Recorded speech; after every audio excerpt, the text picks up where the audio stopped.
rise and shine. Coffee's brewing, feeling fine. News is out and on the air. Shizzy whiz nuts wild, but we don't care. Morning whiz and coffee. Talk the news, he's a tease. Laugh it off, we're on the go. Shizzy whiz nuts, start the show, let's go.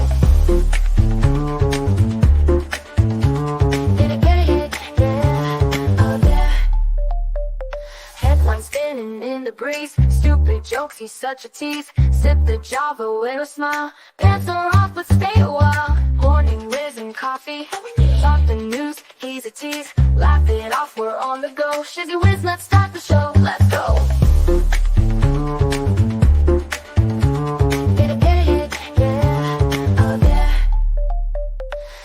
Spinning in the breeze, stupid jokes, he's such a tease. Sip the Java, wear a smile. Pants are off, but stay a while. Morning whiz and coffee. Talk the news, he's a tease. Laugh it off, we're on the go. Shizzy whiz, let's start the show, let's go.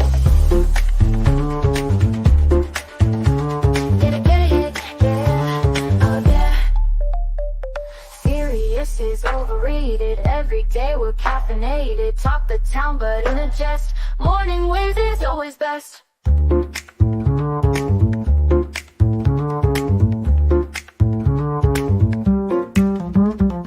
Clock is ticking, time to run. Morning show's a load of fun. Grab your mug, don't spill a drop.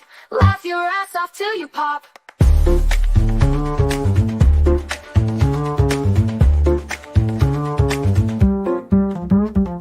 Clock is ticking, time to run. Morning show's a load of fun. Grab your mug, don't spill a drop. Laugh your ass off till you pop.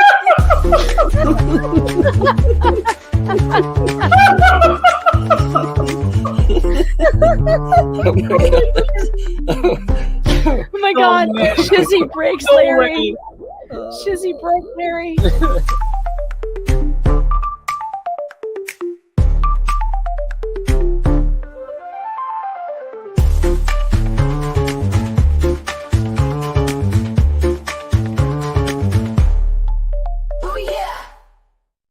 Good morning, everybody. Man, it is a beautiful, beautiful day. Man, I've got to readjust this damn camera. I was showing Expert something last night. Well, no, not that. I wasn't showing him. I feel short or something. There we go. What the hell is going on? Doggone it. Sorry about that, everybody. There we go. That's better. Whew, that was throwing me off. Good morning, everyone. Yeah, I was talking with Expert last night, and I was showing him my back wall here that has some acoustic tiles on there to tone down on the echo and reverb in here. So I think it's a little bit better. I hope so. Good morning, Natalie Baker, Debbie Webb, and T. Sure. I can't pronounce that one. That one blurs my eyes. It makes my eyes cross. But good to see you. Good morning. Good morning. It's cold. It's 36. Oh, you just need to be warmed up. That's all. You just need to be warmed up. I'm here to help you out. Get some coffee. Just sip on it. It'll warm you really quick. Good morning, Lisa. How you doing? Good morning. Good morning. Good morning. Oh, do we have some fun for you today? Man, oh man. They just can't help themselves today. They've got that was close enough. Thank you. Oh, well, we'll start with the start off with the soft stuff here. This is for our wonderful people in Denmark here. 50 well-preserved Viking age skeletons are unearthed in Denmark. Wow. I'm not even going to try to pronounce that. I'm going to guess it's Sum, Denmark. In a village in central Denmark, archaeologists made a landmark discovery that could hold important clues to Viking era. Sorry. Oof. The burial ground containing some 50 exceptionally well-preserved skeletons. This is such an exciting find because we found these skeletons that are very, very well-preserved. Good day, Natalie Baker. How you doing? Good to see you. Yamaha. Woo! Nanny Goat. Good morning. Said archaeologist Michael Bora Lund who led the 6-month dig. Normally, we would be lucky to find a few teeth in the graves, but here we have entire skeletons. The skeletons were preserved thanks to the favorable soil chemistry, particularly chalk and high water levels. Experts from the museum and I'm not even going to try to say that word either.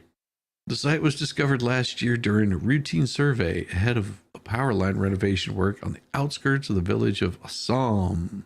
I guess that's right.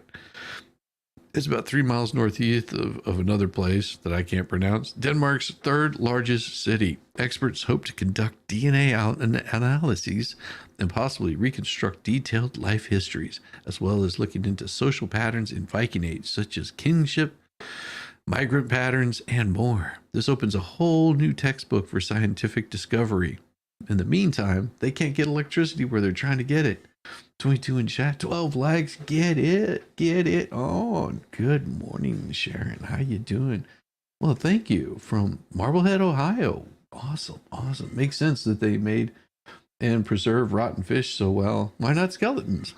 Oh, yeah. They also have the devil's juice of some sort. I think they call it licorice or something like that. Hopefully we can make DNA analysis all the skeletons, see if they related to each other and even where they come from. Well, you said they were Vikings. During the Viking Age, which run from 793 to 1066 AD, Norsemen known as Vikings, they undertook large-scale raids, colonizing, conquering, and trading throughout Europe, even reaching North America. The Vikings unearthed at Assum likely weren't warriors. Okay. Why don't you believe that? It was probably a standard settlement, perhaps a farming community.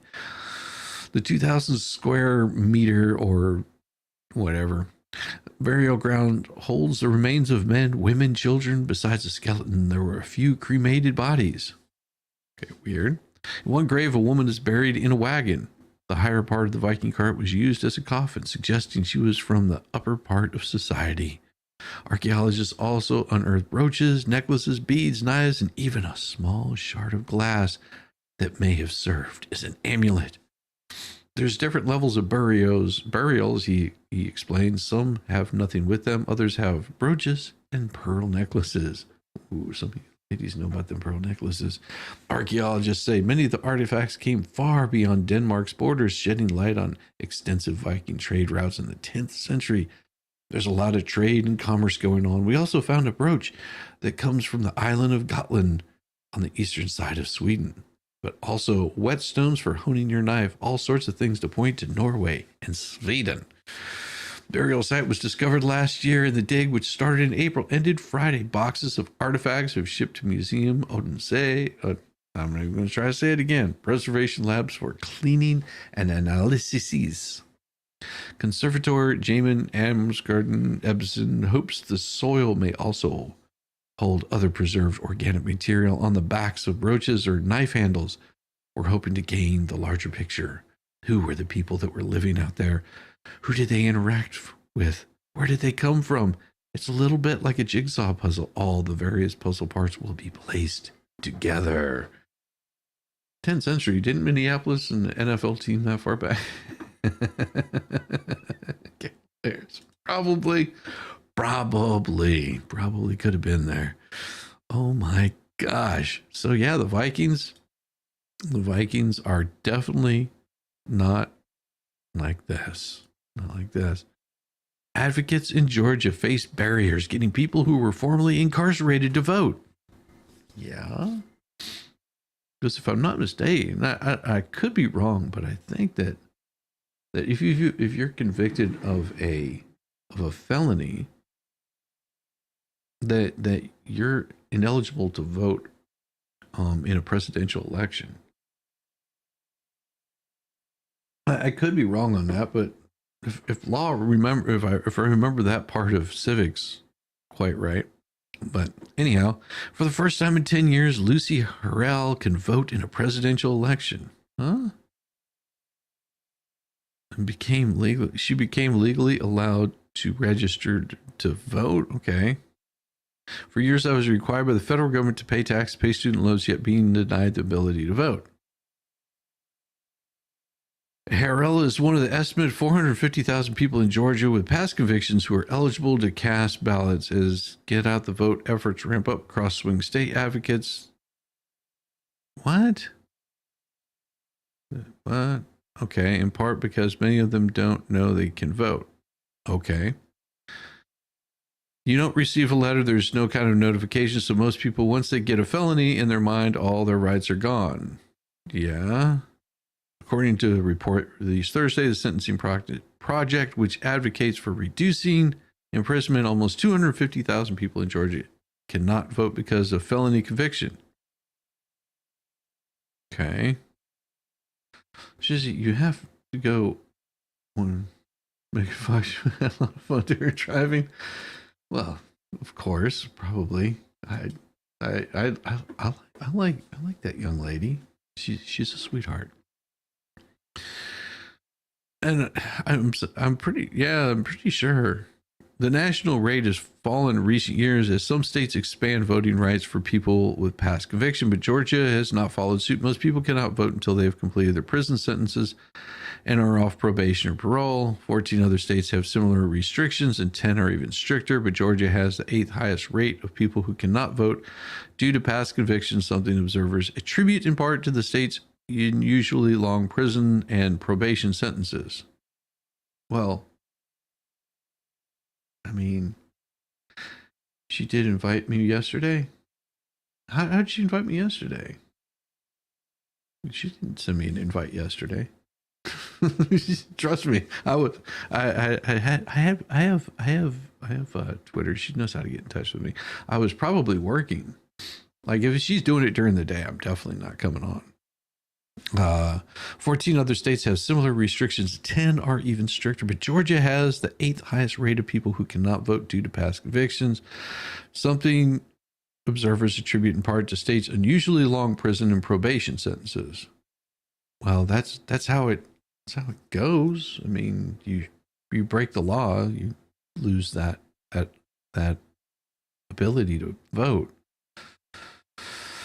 We have the #1 rate of correctional control, said Ann Colton, policy and outreach coordinator for Georgia's Justice Project, which advocates for people in the criminal justice system. More people per capita are either incarcerated on probation or parole than any other state. That's what drives our rate of felony disenfranchisement.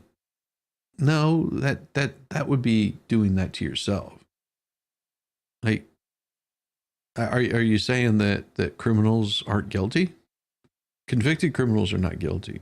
I mean, as much as you may not like it, if you're convicted of a felony, then you are guilty.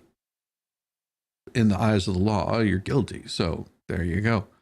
A billboard across from the federal courthouse in Atlanta shows Wynn and Travis Emery Barber, who also advocates for people who have been incarcerated, standing cross-armed in orange suits alongside the words, "Formerly incarcerated people, use your power to vote." Last Sunday, the day before the state voter registration deadline, the duo set up a tent in West Atlanta to register people. Wynn said her organization Impact canvassed in areas where the high rates of people are on probation, but there's no way to target people who are eligible or will soon be eligible to vote. Before he came to the tent, Severus Sutton wasn't sure whether he could register to vote. He originally chose not to because he didn't want to be accused of voter fraud. That right there is not true. See, if you're fraudulently voting, then yes, you'll be accused of it. I don't like this news story. It's horribly written, and they're idiots. They're idiots. Sorry. America's State House News Initiative, because people are marginalized because they have criminal background, they are led to believe that their vote doesn't count. Huh? I'm pretty sure convicted felons, you lose your right, but I didn't know that you could get it back. I'm pretty sure that that's probably changed in some places, but hell, what do I know? I sucked at civics. But it's all about getting out the vote right now. It was funny. She's getting her new and used steering wheel. Oh my God. Watching from Alberta, Canada. Welcome from Alberta, Canada. In Tennessee, your first individual must receive a pardon. And or have their full rights of citizenship restored. Yeah, okay. I was pretty sure it was something like that. Good morning, watch from Alberta, Canada. That's what she said. And second, individual must meet requirements related to paying restitution and court costs, if any. Yeah. Yeah, she's pretty damn awesome. So yesterday I had this story come across, and I covered it, but I wasn't too sure exactly what all of it meant. And today I'm even more confused about it because whenever I saw it, I was like, what the hell is this? Okay, here, I'll just let you guys have the information as I got it, because it didn't make a whole lot of sense, and I'm still not exactly sure what this means. Just so you know, this is Vem Miller that was accused of pew-pewing attempt on a former president. Like, this is the guy that was the third guy that was accused.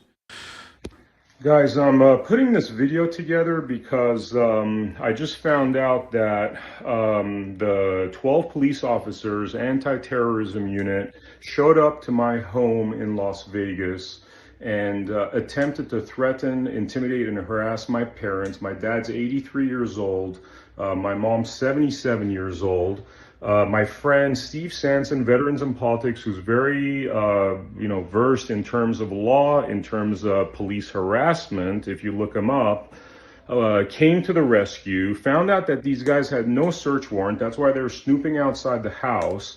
Found out that these guys were supposedly there for a welfare check. And Steve Sanson was very stern with them and said, I know you guys are here to threaten and intimidate Van Miller because of the events of him being falsely accused of being an assassin for Trump, and the deep hole that this sheriff and that police department in Riverside have dug for themselves. And I know why they showed up. They were hoping I'm there. Hope I did something stupid so they could shoot me down. My dad's 83 years old. He has multiple health conditions. He's suffered 10 heart attacks, 3 strokes, and is diabetic and suffers from high blood pressure. And I am concerned. I heard his voice when he called me. He was completely shaken. This could literally take his life. It is clear that at this point, these police are trying to take my life. They're trying to kill me. They're trying to intimidate and harass me.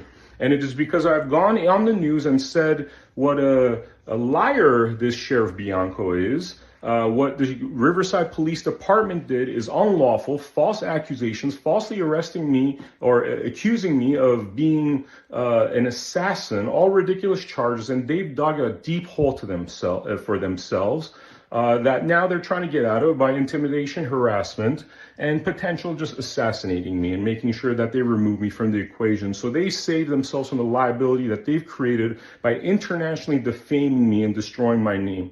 So that's where we are right now. So again, this is the guy that was accused of that. And I played a portion of this yesterday. That's why of that police officer with that interview. And that's why I wanted to pull this up, because I'm not exactly sure what's going on. All I know is that's what he was accused of by a former sheriff, and this is him. This is the guy that everyone's been talking about. So whether he did or not, I don't know. Oh, that's very cool. DUI, complete all the class courses and probation. I'll tell you an interesting story, and I do this every so often. My father-in-law, which he's deceased now, so it's a little bit easier to talk about this.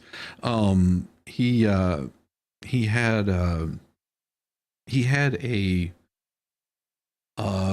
was a convicted felony in federal court.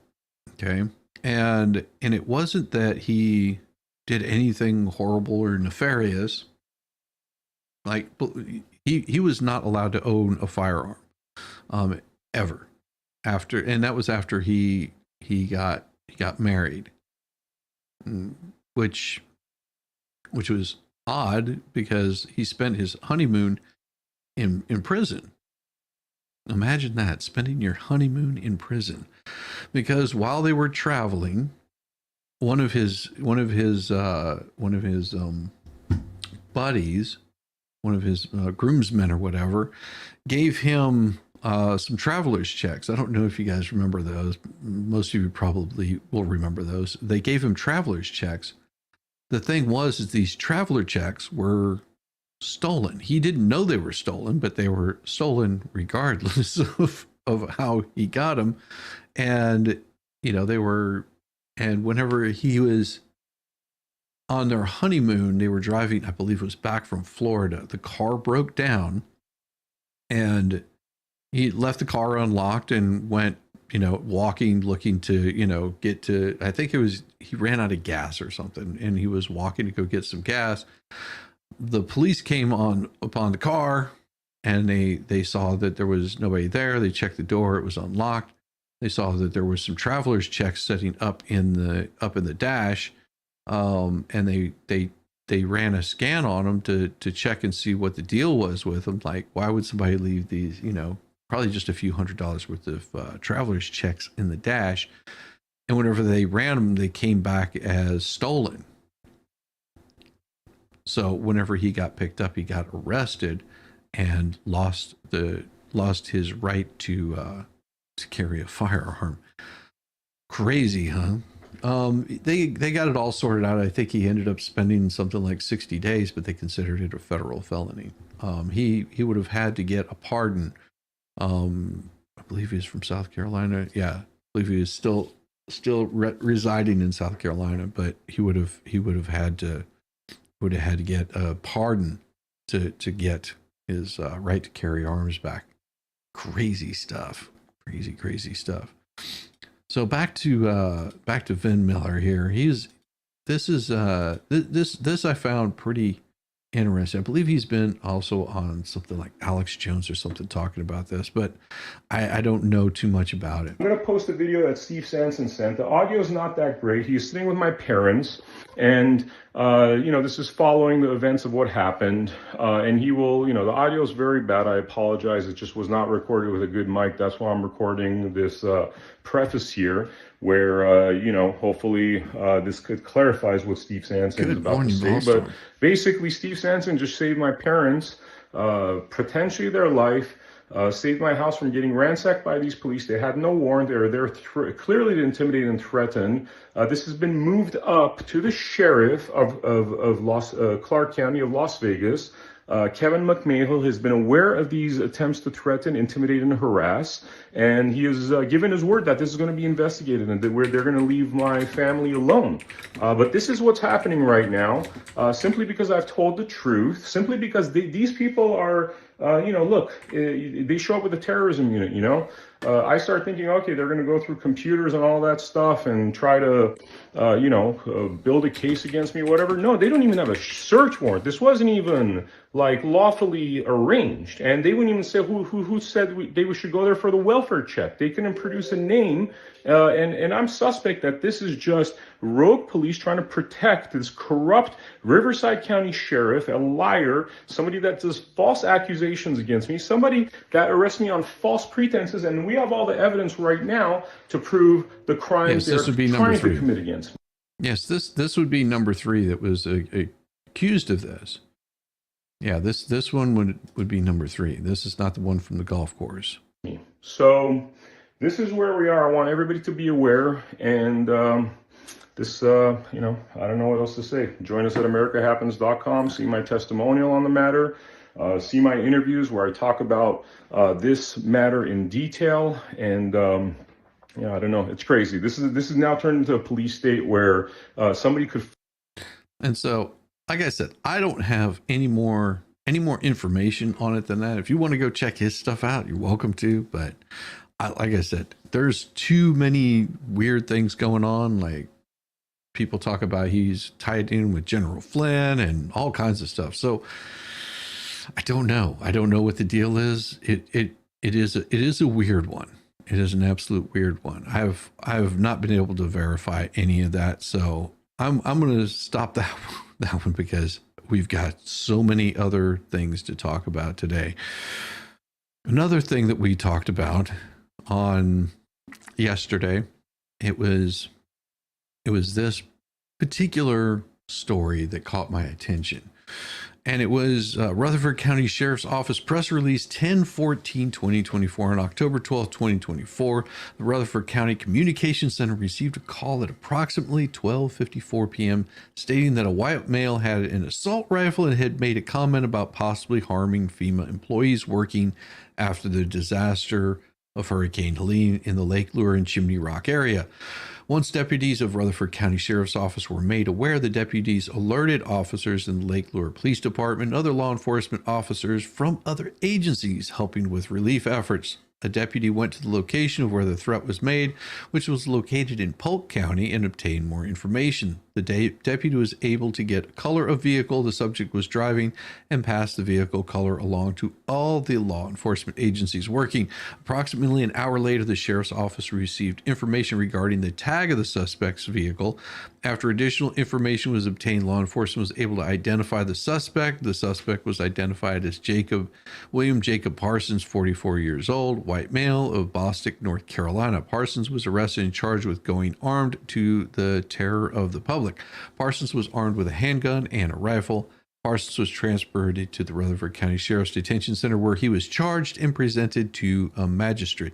Parsons received $10,000 secured bond. Parsons made bond and was released later the same evening from the Rutherford County Detention Center. The initial report stated there was a truck load of militia that was involved. However, after further investigation, it was determined Parsons acted alone and there were no truckloads of militia going to Lake Lure. So remember yesterday when it was told that there was, then this is William Jacob Parsons. Yeah. So you remember yesterday when they were talking about that armed militia were coming after FEMA employees, that Trump's rhetoric was causing that?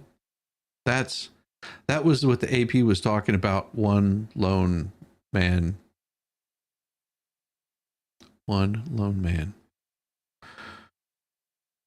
It's crazy that the left is not false flags. Yes, lots of false flags. Good to see you, King Paco. I'm glad you can make it in. Leany talk. Leany cat. Doesn't everyone have multiple passports and multiple names and forged passes? That also that was shown to be false. Like the person that they were, that Vem Miller is not the same Vem Miller that with the false passports. See, that's why I have a hard time being able to cover something on that Vem Miller story, because you can't tell what is the truth, because there's too many people making up crap as they go along. You know, and it's the same way as the story that I covered at the very end about this guy that supposedly has told this story about him being little having fun at a young age with Tim Walz. I can't confirm it. This is just one story, and you can't absolutely identify the person that wrote it and the person that initially displayed it, because the guy that initially displayed it has also stated that he would do so much as make up stories that weren't true to make sure that Camel Toe wasn't made president. Yeah, the sheriff did seem rather arrogant. So, it's hard to cover some of these things, and it's hard to show them, and also being able to say, hey, I could be wrong on this. I don't know. I don't know what the truth is.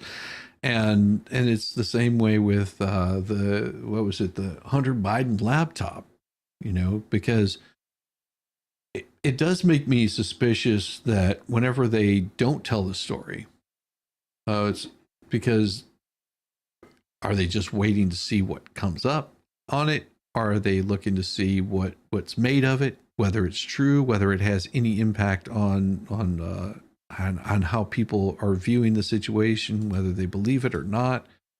It's hard to tell. It really is hard to tell if they're lying or if they're telling the truth. It's a very, very novel task, keeping camel toes out of people's lives.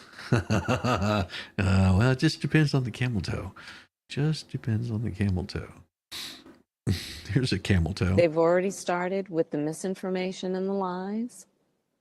We know that there is foreign interference, and I have to say to everybody listening to this, don't let them take your voice. Because I was part of the Senate Intelligence Committee when we investigated Russia's interference in the 2016 election. Really? And didn't they find that was all a lie? That it was completely unfounded? So if she was part of that, then she's a liar. Black folks were targeted. Black folks were targeted? No, I'm pretty sure that they went after Trump with misinformation. Oh, black folks were targeted with misinformation. Really? Black folks were targeted with misinformation. Here we are. How do we get here? You smell good. You look good. Oh, that's better than smelling bad. Thank you. I know. You smell great. You look great. Here we are. How do Weird. Better than smelling bad. So, as she was saying that black folks were not given the truth. It is an honor, of course, to be with you this week as we celebrate Indigenous Peoples Day, as we speak truth about Indigenous Peoples Day. I'm pretty sure yesterday was Columbus Day. I mean, if you want to call it an Indigenous Peoples Day, why don't you just call it Sore Losers Day? I mean, you could call it that. Just saying. About our nation's history. Since 1934, every October, the United States has recognized the voyage of the European explorers who first landed on the shores of the Americas. But that is not the whole story. Oh, what was that about misinformation again? She's trying to impress the interviewer. Oh, thank you. It will brighten your day if you hit that like button. Give it a tweak, a thumbs up, a little lick, a little nibble. Well, and also I will remind you that this, if I'm not mistaken, this was from 2022. I don't think this was this past Columbus Day. That has never been the whole story. Those explorers ushered in a wave of devastation for tribal nations. Well, no, tribal nations were already devastating each other. Those tribal nations got conquered. And, something that you also have to remember, like my wife and I, we went to Belize. What was it? It was before the pandemic. Yeah, or was it after? I forget. No, my wife and I went to Belize and we went and visited the Mayan ruins, which there's a lot of towns, cities, and large cities that were there. And whenever they had the colonists come through, they traded with the colonists. They traded information, a little bit of culture. They were good at communicating with one another, the colonists. And then it was I want to say several years, it could have been decades, I can't remember off the top of my head, the Spaniards came through. And whenever the Spaniards came through, they brought with them the slave trade. And they didn't conquer the Mayans. Like, they didn't go to war with the Mayans. All they did was brought in slaves to do work in the sugar plantations. They created they basically stripped the natural resources that the Mayans had, planted sugar because that was the soil was good for that. and destroyed all conservation in the area, which the Mayans had already figured out. You don't plant the same thing in the same place. You let the soil replenish, and that's why they would migrate back and forth from different areas. Just planting crops to feed the people. And after a few decades, the Mayan cities just went into disrepair because they didn't have food. They had to go where the food was, and they just left the cities entirely, just gone. Like an entire population. The Mayans still exist, but they just left the cities. And then over time, you've lost a lot of the original Mayan culture that was in that area to slaves that came in to that particular area and were just left there to sort of fend for themselves, because once you had no sugar crops, they had no reason to keep the slaves, and why transport them someplace else? They just let them go and just like, hey, have at it. They're your problem now. And so it is amazing that how fast the jungle can recapture a city and how fast it can and just go away and be left and forgotten. And you think about this in almost every society and culture, the large cities, whenever they become unsustainable, which is what's going to happen in the United States, we keep going the route that we're going, people will leave the cities and they'll leave them in ruins. And you laugh and mock, but it's true. Look at Rome. Rome is a perfect example. Think about the Forum, how many people lived in Rome, and they would travel to the Forum, and pretty soon nobody would go to the Forum. They wouldn't go to trade. They wouldn't, because it just, who knows? It could have been high crime rates, or it could have been out of style, or it was easier to get those communities split up into smaller sections. It was easier to get their goods. But Rome went into complete disrepair. Even, I think it was Mussolini, came through and built a road right through the middle, like interstate right through the middle of the Forum. That's why you can't, I mean, a lot of that was just destroyed. They just left the buildings there, left them just in complete ruin, just let them fall down. Who cares? That right there is, there was also a good number of Indians that were black. Yes. They found fossilized footprint in New Mexico back in 2021 that was from 21,000 years ago. She was handed power without conscious care or doing her job. She's not good at it. Yeah. Well, congratulations, Sharon.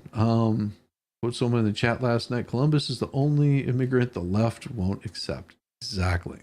That was glorious. I think that was Roy that said that. Could be wrong, but I think that was Roy that said that. That was a good quote. I loved it. Perpetrating violence, stealing land, and spreading disease.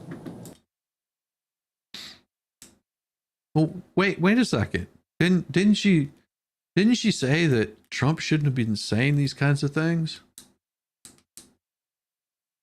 Huh. So now who's spreading information about immigration? Huh. Strange that she would say this. Imagine her speaking like this now. Story. Those explorers. Now just think about this. These illegal immigrants, you have to say, whenever she's saying colonizers, explorers, just imagine she's saying illegal immigrants. Ushered in a wave of devastation for tribal nations, perpetrating violence, stealing land, and spreading disease. We must not shy away from this shameful past. Oh, what was she talking about?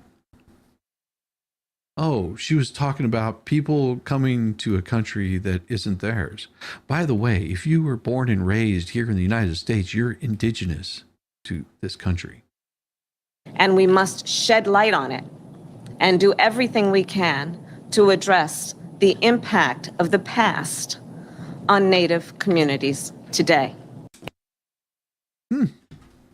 Really puts it into perspective how she how she views our immigration policies now, doesn't she? Because Donald Trump's been saying the same thing that she said right here. And he's been saying it since 2016. What is it, 2015? 2015, whenever he first started running for president. Wasn't he saying the same thing? Odd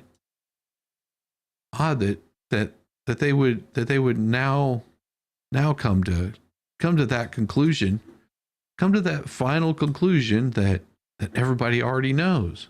Everybody's heard this story. Think about this. This man right here, as much as I really don't like him, he says it all perfectly. You had a case in Georgia not very long ago, didn't you? They made an ad about a young woman who'd been killed by an immigrant. Yeah, well, if they'd all been properly vetted, that probably wouldn't have happened. But if they're all properly vetted, and that doesn't happen, and America is not having enough babies to keep our populations up. Okay. So we need immigrants that have been vetted to do work. Right. There wouldn't be a problem. And he couldn't keep people all torn up and upset. Amazing, huh? Said the same thing that Trump has been saying this whole time. Wild, isn't it? Wild how that happens. Wild how that happens. Bill is starting to sound like RFK Jr. Hey, just saying, if the shoe fits, wear it. But of course, what does the AP say? Data shows illegals aren't taking jobs from Black or Hispanic people, despite what Trump says. Oh my gosh, you've got to be kidding me.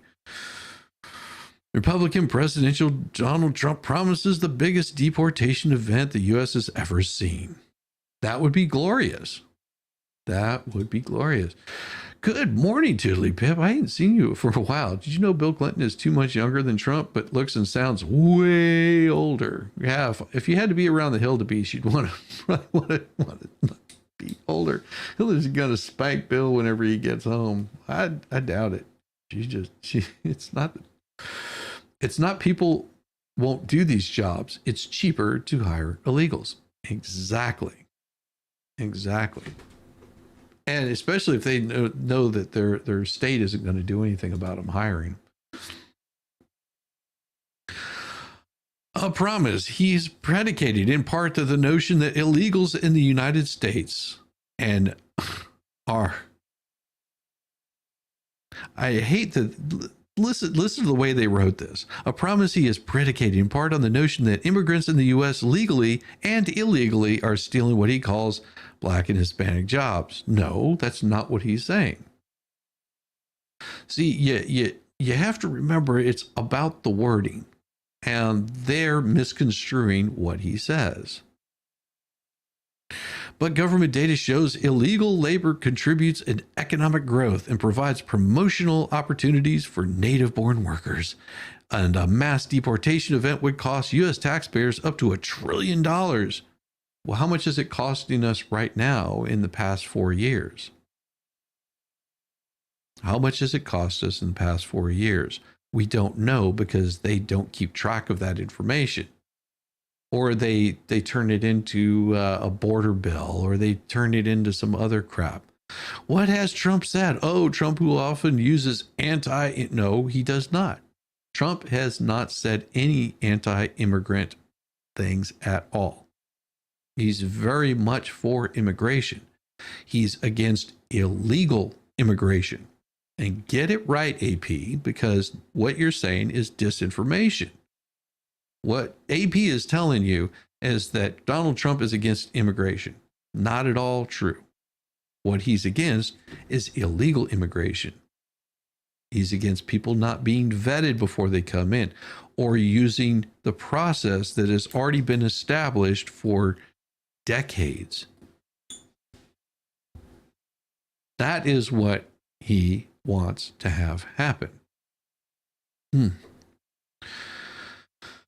At a recent rally in Reading, Pennsylvania, Trump said you have an invasion of people in our country that are coming here illegally.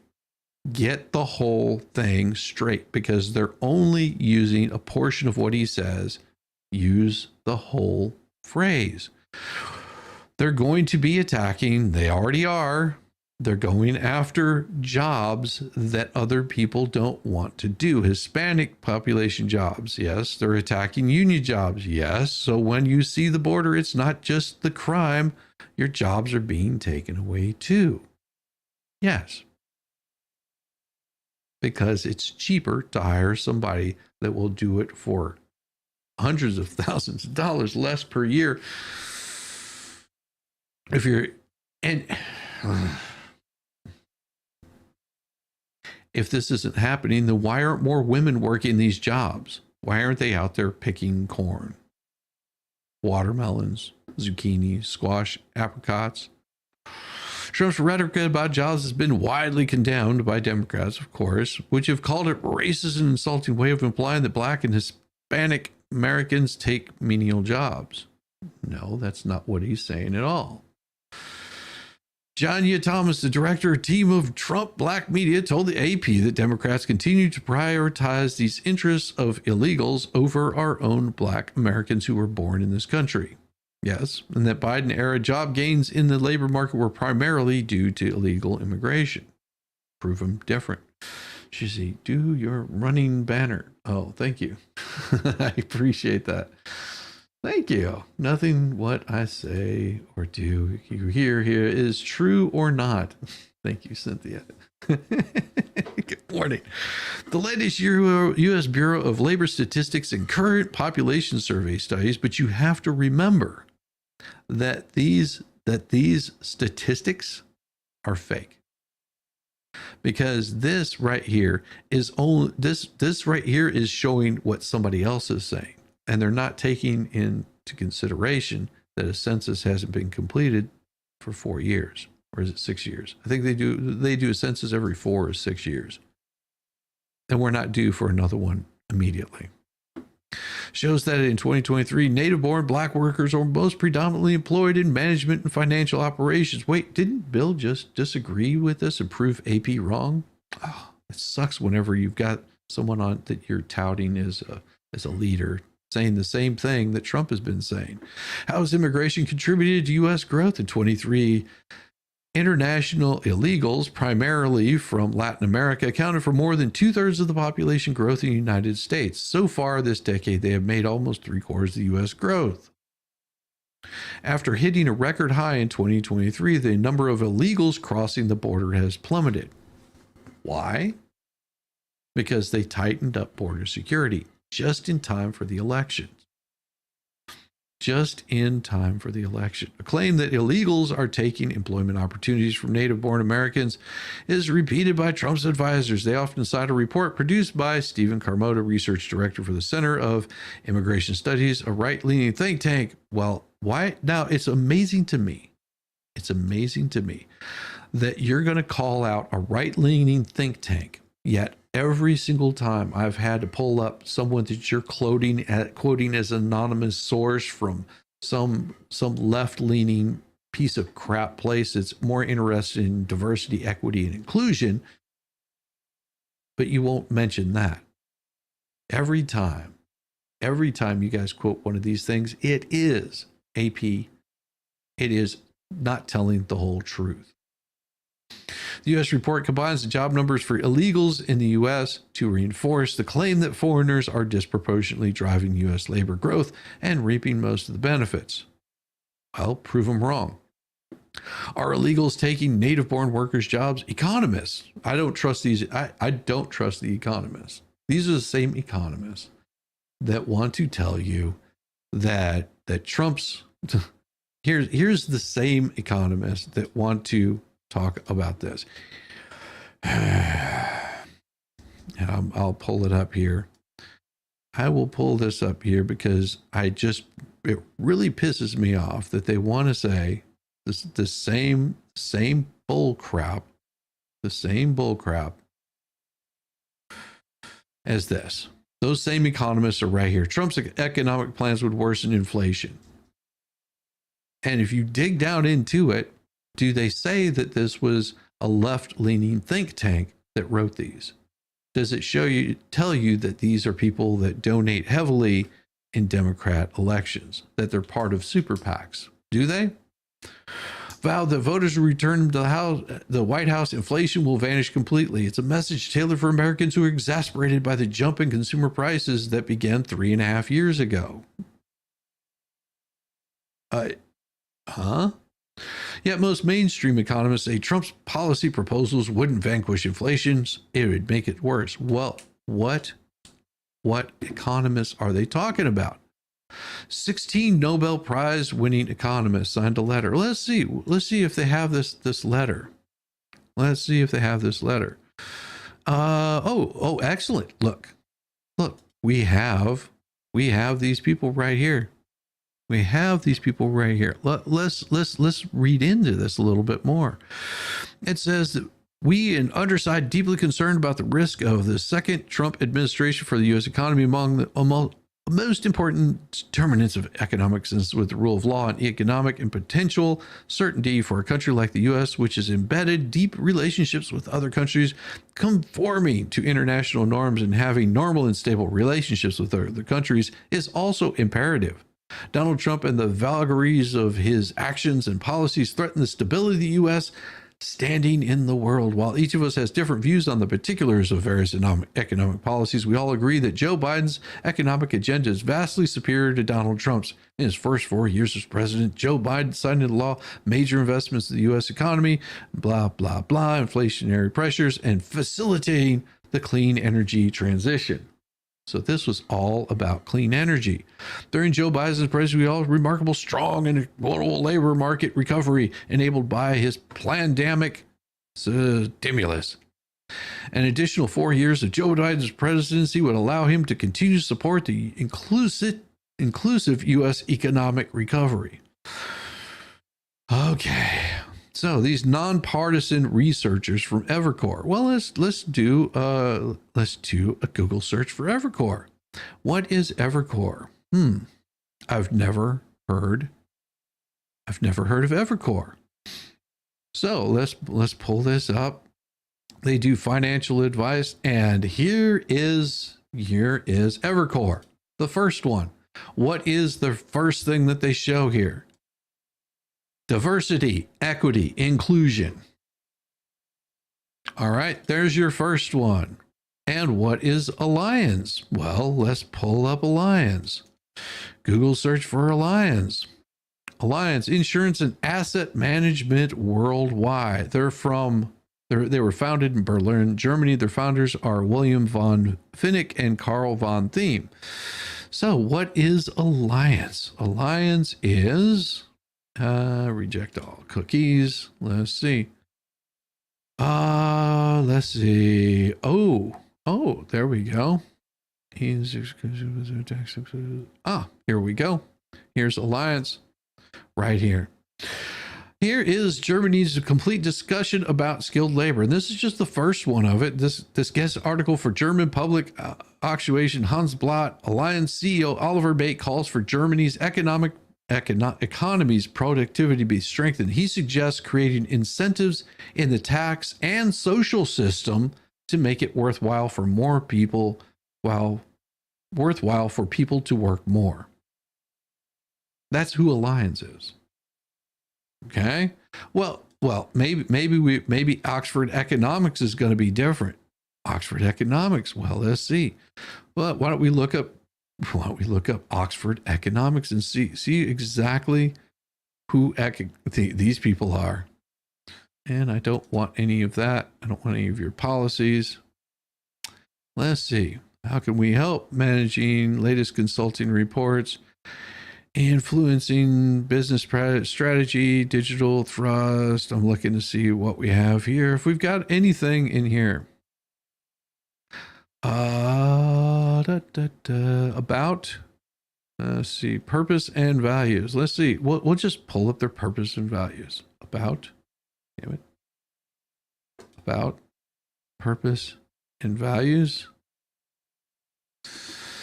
All right, here we go. Our purpose, unlock the power of economics to generate positive commercial social outcomes. There it is. That is their purpose. No, it's alliance. Yeah, it's alliance. Yeah. Yeah, it's that same one.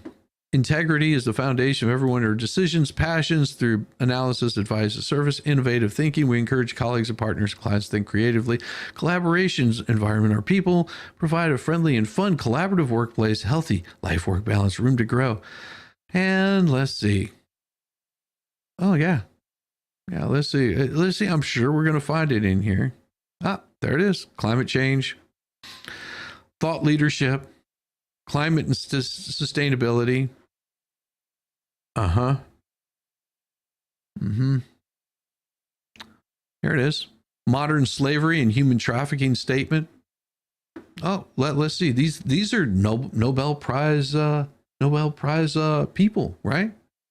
Here, I'll share. I'm sharing with you everything that about them, but they don't say that these economists that are being quoted are involved in Evercore, which is DEI, Alliance, which is also another think tank, DEI, another one, Oxford Economics, DEI, and the Peterson Institute. I don't even have to look them up. I can tell you where they stand on their social justice bullshit. So these 20 assholes right here that are being quoted and being touted is saying that Trump's economic plans would totally tank our country. Yeah. There you go. Those are the ones that we should be listening to. They warn that his plans to impose huge tariffs on imported goods, deport millions of illegals because migrants don't stay here. The latest economists are total hacks. They try and bend or just make up rules to fit their agenda. Sad but true. Social equity, my ass. Yeah, we got to give them though. Demand a voice in the Federal Reserve's interest rate policies. Huh? Demand a voice in the Federal Reserve's interest rate policies would likely send prices surging. Wait, is this sort of the hockey stick graph that we were told? Well, these dumbasses in June expressing fear that Trump's proposal would reignite inflation, which plummeted since peaking at 9.1 in 2022. And no, it did not plummet. It just wasn't as high as before. It was not, and they want to say it was near back to the Fed's 2% rate. No, it was near the 3% rate. We aren't starting a trade war, we're combating it. Exactly. Nonpartisan researchers said, and now they want to call them nonpartisan researchers, said that predicted Donald Trump successfully enacts his agenda, it will increase inflation. No. Without going into my diatribes, there are only certain things you can do to combat aggressive internal policies of a foreign country. Yes, you're very limited on that. I'm with you on that. Let's go. Last month, the Peterson Institute for International. Yeah, we know what kind of company these are. Many economists aren't thrilled with Vice President's economic agenda either. But they dismiss, for example, a proposal to combat price gouging as an ineffective tool because it's gone. It doesn't exist. Duh. But they don't regard her policies as particularly inflationary, of course. Of course they won't. Mark Zandi, chief economics at Moody's Analytics. Yeah, you go screw yourself. Go suck. Go suck on it. I don't trust any of these bastards. Why would I trust these bastards? Why would I trust them? Why would I trust any one of them? These economists or whatever the hell they want to call themselves are the same people that told you Trump is a convict. Was a convict. What was he convicted of in New York? You remember this big holler and scream that he was convicted in New York of of these horrible crimes against the state of New York, that he's in the hole for billions and billions of dollars. What is it, 500 billion or some crap like that they're suing him for? You know, the beauty of this is before I go into this next one, you're going to want to grab your coffee. We're going to go into this today. You got to grab your coffee for this one. I want to give you a little break, go grab some coffee, and we're gonna dig into this just a little bit more. Just a little bit more. Go grab it. See you in a couple.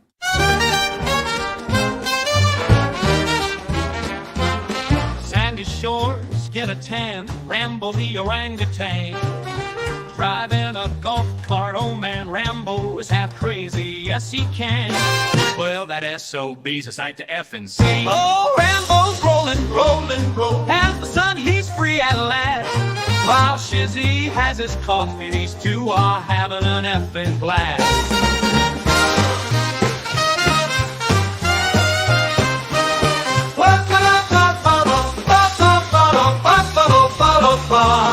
Whoa, Rambo's rolling, as the sun he's free at last.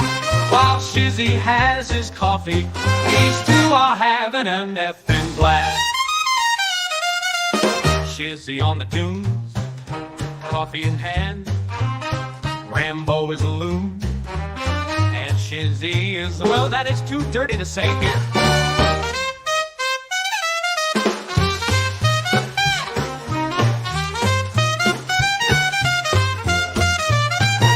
Shizzy on the dunes, coffee in hand. Rambo is a loon, and Shizzy is a, that is too dirty to say here, Oh, Rambo's rolling, as the sun he's free at last. While Shizzy has his coffee, these two are having an effing blast. Otters in the surf, hummingbirds in the sky. Rambo honks the horn and spits in Shizzy's eye. Oh my! Oh, Rambo's rolling, as the sun he's free at last. While Shizzy has his coffee, these two are having an effing blast. Yeah, there we go. Oh yeah, you know what I'm going to be talking about this morning. I saw this come popping up last night. Yeah, Rambo is awesome. He is the man. Now this, you might not be turned on by this, but this is something that I really think should be shown. It should be spread around. Everybody should be able to see this. Who is Rambo? You have no idea who Rambo is? Oh man, Rambo. Let me here. I will show you guys because I know that you want to see it. Now it's not going to be the end of the show. It's not going to be the end of the show. There's people who don't know who Rambo is. There's people that don't know who Rambo is. So I've got to show them who Rambo is. So just pay attention and know that this is not the end of it. This is not the end of it. But we got to give them Rambo. So just watch and you get to see who Rambo is. Now I gotta call somebody to come get me because my car turned into a spaceship and I don't know how to fly it. I'm not an astronaut.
Nope, I didn't have it. I thought it was in that one.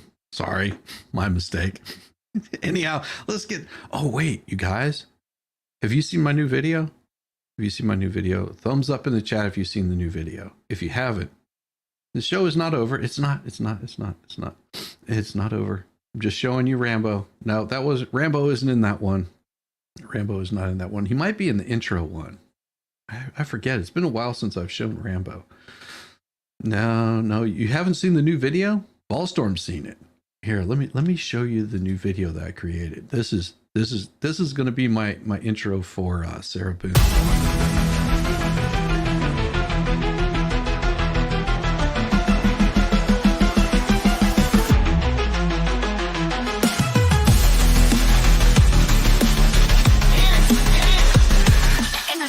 Small and tight, not like you. Sarah's laugh rings through the night. Such a brute, drunk and silly, thought she'd play. Crazy witch, let me in just for the day. Life's a bitch. Can't you hear me, Sarah, please? Hook ass bitch, out of air my lungs they squeeze. Let me out, you witch, this is not a funny joke. You put your hands around my throat, feeling trapped and nearly choke. Gonna croak. Can't you hear me, Sarah, please? Hook ass bitch, out of air my lungs they squeeze. Let me out, you witch, this is not a funny joke. You put your hands around my throat, feeling trapped and nearly choke. Gonna croak. Sarah, let me out, I'm begging, please. This is stuff I'm almost pegging, please. Please, someone don't leave me here. Lost my hair, in this case I disappear. Are you there?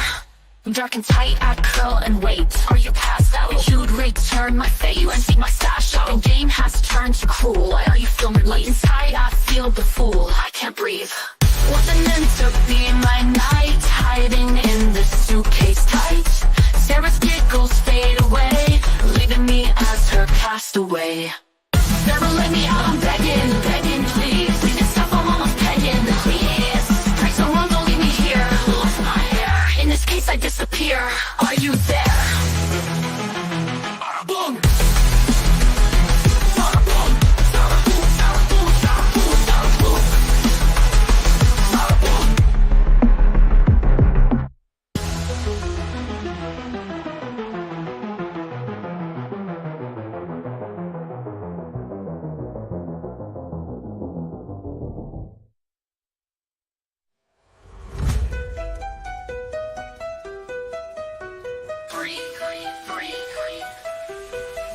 Looking tight, I curl and wait. You passed out, hoping you return my fate. And you must stash out. Stupid game has turned too cruel. Why are you feeling me? Lost inside, I feel the fool. I can breathe. Wasn't meant to be my night.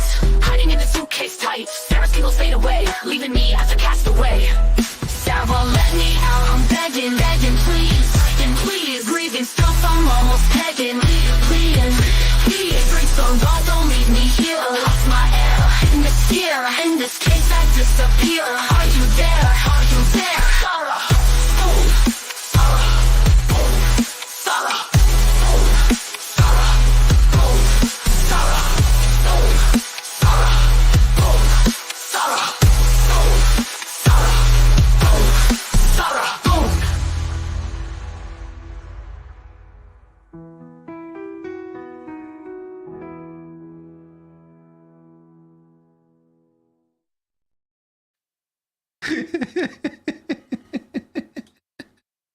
Oh, I recognize that guy from Trading Places. He wanted the bananas. Oh, it wasn't. It's not Samsonite though. That's American Tourister, I think, is what the company was. Joking about the grooming idea. I'm actually a normal person. Sing Stormy, but no chance of grooming me. Oh, you got a kiss from Eric Estrada back in '77. That's awesome. My sister had a big crush on Eric Estrada. All right, let's get to this thing. This is really good. You're not going to want to miss this here. This right here is the Appellate Division, First Judicial Department, Supreme Court of the State of New York, Thursday, September 26, 2024. Continuing wrong doctrine did apply, it still doesn't allow the trial court to do what it did, which is to go way back in time to 2011 and 2012 and assign liability and major consequences, huge financial consequences, based on an analysis that never looked at a 2017 or 2015 statement and said what liability flows from just that statement that comes much later in the course of conduct. And loans which closed long ago.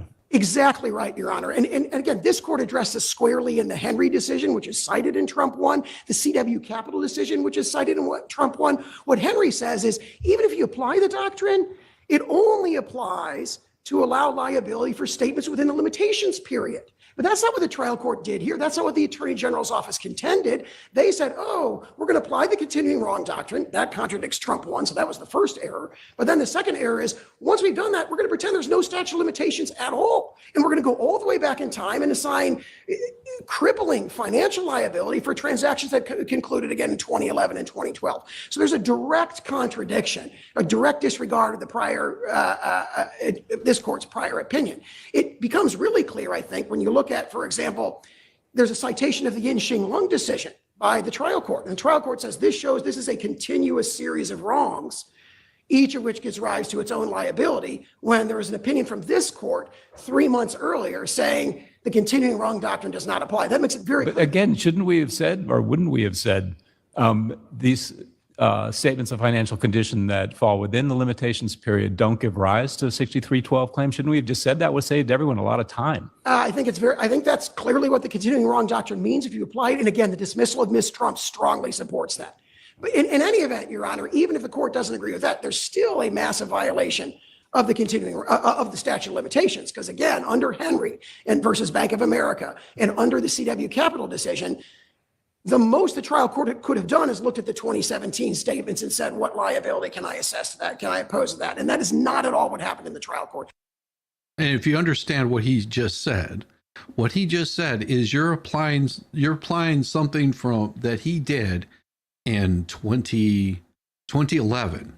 You're applying it, you're going all the way back to 2010, 2011, when he took he valued his companies at a certain price, or properties at a certain value, they valued at a certain amount. He took out loans. That's what this is about. These loans that they said should be gone, that he shouldn't have ever taken these loans out, because it was fraudulent, it was criminal, it was bad, and this is what his fines were. That was 500 billion fine that he's gotten from the court in New York. This is the appeal of that. There was just a complete disregard of statute of limitations and an analysis that again and again goes all the way back to 2012. Even if we agree with you on the statute of limitations point, that would not result in the complaint in its entirety being dismissed. There would still be several transactions that would be not time barred or timely. So what he's talking about is, well, even if we take what you say is true, because of statute of limitations, that they wouldn't have been, that we can't dismiss it on that. Your response to, or what is your strongest argument as to for dismissal of those claims, those exited non-time barred claims? There would be 2 of the 10 that were charged in the complaint that we've identified that would only apply to those covered by the tolling agreement. Like Ms. Trump, if you're not covered by the tolling agreement, it's all gone, essentially. But in answer to your Honor's question, we argue that there was a complete failure of proof on the critical element of capacity or tendency to deceive, which is an element required of any 6312. Well, if I can stop you there, are you talking about a failure of proof at trial? Absolutely, Your Honor, as well as in summary judgment. So we raised it. So a failure of proof at trial that he was trying to deceive people, because you have to, and this is where it gets really important what he's saying. Okay, but cause of action number 1, which is the fraud-based claim under 6312, liability on that was not tried, right? That was determined at summary judgment. Mm-hmm. That is correct, Your Honor. Okay, and so we challenge it as to both, yes. I don't believe we can look at the trial record to answer any questions about the sufficiency of cause of action number 1 based on fraud. Don't we have to confine our review to the summary judgment motion record?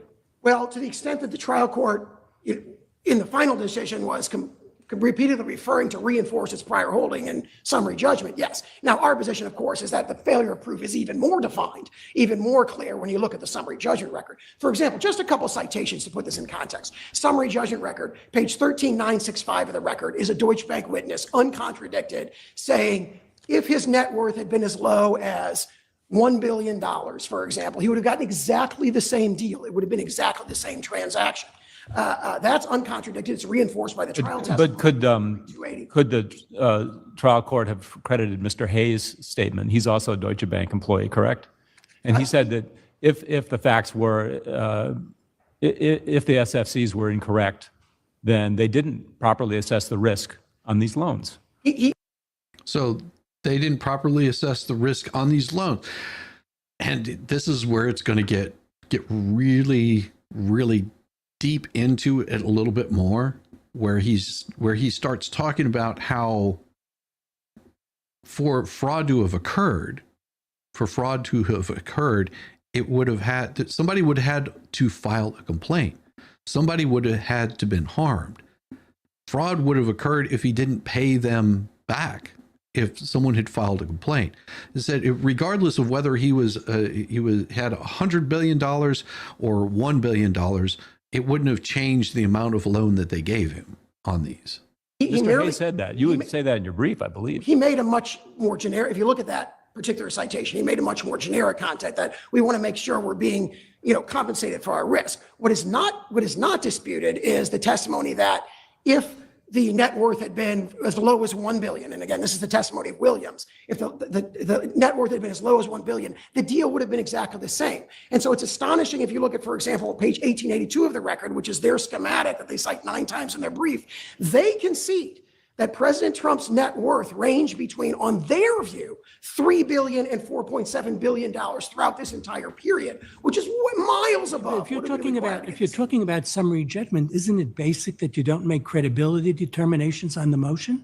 Absolutely correct, Your Honor, and we have a repeated violation of that, as we point out in our briefing. For example, there's kind of astonishing credibility determinations to disregard unrebutted in the summary judgment record expert testimony. So if you look at 17916, the summary judgment affidavits of Bartoff, where he explains how all these representations, virtually everything they challenge, is consistent with generally applicable accounting standards. They're GAAP compliant statements. That's unrebutted in the summary judgment record. It goes.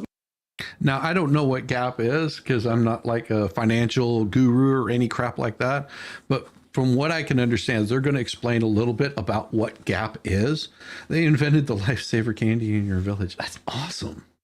So this really goes into, he explains a little bit of how those GAAP procedures are. Like he was in compliance, which I don't know what GAAP is, but he was in compliance with GAAP, which they're saying that what he did was illegal, but he was still doing it he was still following the law. It's like crazy that it's beyond merely being disputed and you couldn't decide it by a credibility determination. There's really nothing to the contrary. And again, these errors are all reinforced at trial, so we are challenging both of those. And if you look particularly at Professor Bartoff's testimony, you have this clear explanation that all the things that they say are misleading are things that are specifically approved in ASC 274. Creating an issue of fact. Correct? Exactly right, Your Honor. That's exactly right, Your Honor. That's at the very least, that's a disputed issue of fact. It isn't just Professor Bartoff. There's a whole series. There's Professor Flemons. There's a whole series of experts. When you get to, yes, Your Honor. Well, you finished that, but then I have a question for you about the scope of the statute. Go right ahead, Your Honor. Okay. Yeah. No, so just looking at the language of the statute, it says that it's enacted to promote the honesty and integrity in commercial marketplace in New York by stopping fraud and illegal business. So to accomplish this, the statute authorizes the Attorney General that whenever a person shall engage in repeated fraudulent, I know that you're challenging that, or illegal acts, that they can bring such an action. So why isn't the language of the statute here referring to the repeated and fraudulent illegal acts or persistent fraud or legality? Why doesn't that define the scope of the statute? Why do we need to go to harm or threat of harm? Yes, Your Honor. So the standard is that there's this. That is awesome. You're off to bring the super hot. Here, I'll say it like this. Okay. I'm off to bring the super hot salted caramel brownies up to physical therapy. Love y'all. You have a good one. It's physical therapy, and I hope they enjoy those super hot salted caramel brownies. You have a good day, Tammy. Oh my gosh. court held, for example, in General Electric, is there has to be a capacity or tendency to deceive or atmosphere conducive to fraud. And what we've pointed out is that you have a situation where there were no victims, no complaints, no evidence of causation, materiality, or reliance. There were sophisticated counterparties who the understanding of the relevant marketplace, as this court said in the Nordbank decision, understood that they would be doing their due diligence. They did do their own due diligence. The uncontradicted testimony in the summary judgment record is everything we did was independent. We didn't rely on the numbers. That's the Williams testimony in the summary judgment record. All that is evidence, for example, the Domino's Pizza decision that we've cited powerfully makes this point, where all of that is lacking. All that is powerful evidence that there was no capacity or tendency to deceive, which ties into our point that every... See, you have to really pay attention to what he just said. He said everything was done, nobody was harmed, and all the other things that he said. And they're saying that there was no attempt to deceive. They already knew going into making these loans that everything was followed. All the rules were followed. There was no attempt to deceive. This morning you're making some amazing spaghetti sauce that you can eat. I will have onion, pepper, fresh shrooms, celery, carrots, a pound of chopped chicken breast, and 2 pounds of sweet Italian sausage. What about the issue? Would have looked exactly the same. I'm sorry, counsel. What about deterrence? In other words, the AG would have the argument that maybe this. Well, and what he's getting ready to talk about is deterrence. To keep other people from doing this. So it's sort of like what was that Minority Report? That's very Minority Report. And if you think about this, it's the same thing that Nancy Pelosi wants to enact and has been trying to get enacted, which is taxing people on unrealized gains. Okay. And the way that tax works is taxing people on unrealized gains. Say, for example, you bought 100 shares of NVIDIA at whenever it was like $20, and then that value of that NVIDIA stock goes up to $1,000 a share. You bought each one for 20, and all of a sudden they go up to $1,000 a share. What they want to do is they want to tax you on that before you've even sold those shares. And that's one of the things that they're talking about is, well, it deters people from investing. And that's what they're talking about doing, is deterring people from investing by putting a tax on people.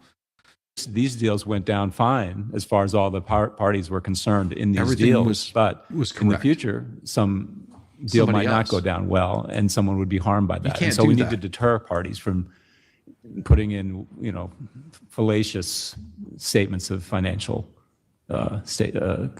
Go ahead. May I respond? Yes. Red light. Just to answer that question, the deterrence interest goes entirely opposite direction, where we have a situation where the Supreme Court disregarded unrebutted expert testimony that these are GAAP compliant. These are consistent with accounting standards, which don't require perfection. No, but the Attorney General points out that whether or not they're consistent with GAAP principles, it's the factual inaccuracies that are important. So, in other words, you might be following GAAP principles, but if your data is terrible, then you're creating a fallacious statement. With respect to that, completely it disregards or at least misinterprets our expert testimony, which look at what they say is factual data that's misinterpreted. For example, appraisals.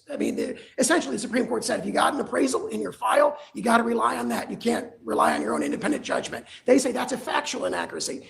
GAAP says the opposite. At least that's the unrebutted testimony in the summary judgment record. And I would direct the court to page 17916, the beginning of Professor Bartov's summary of opinions on that. I want to turn your attention to a different subject because your red light is on.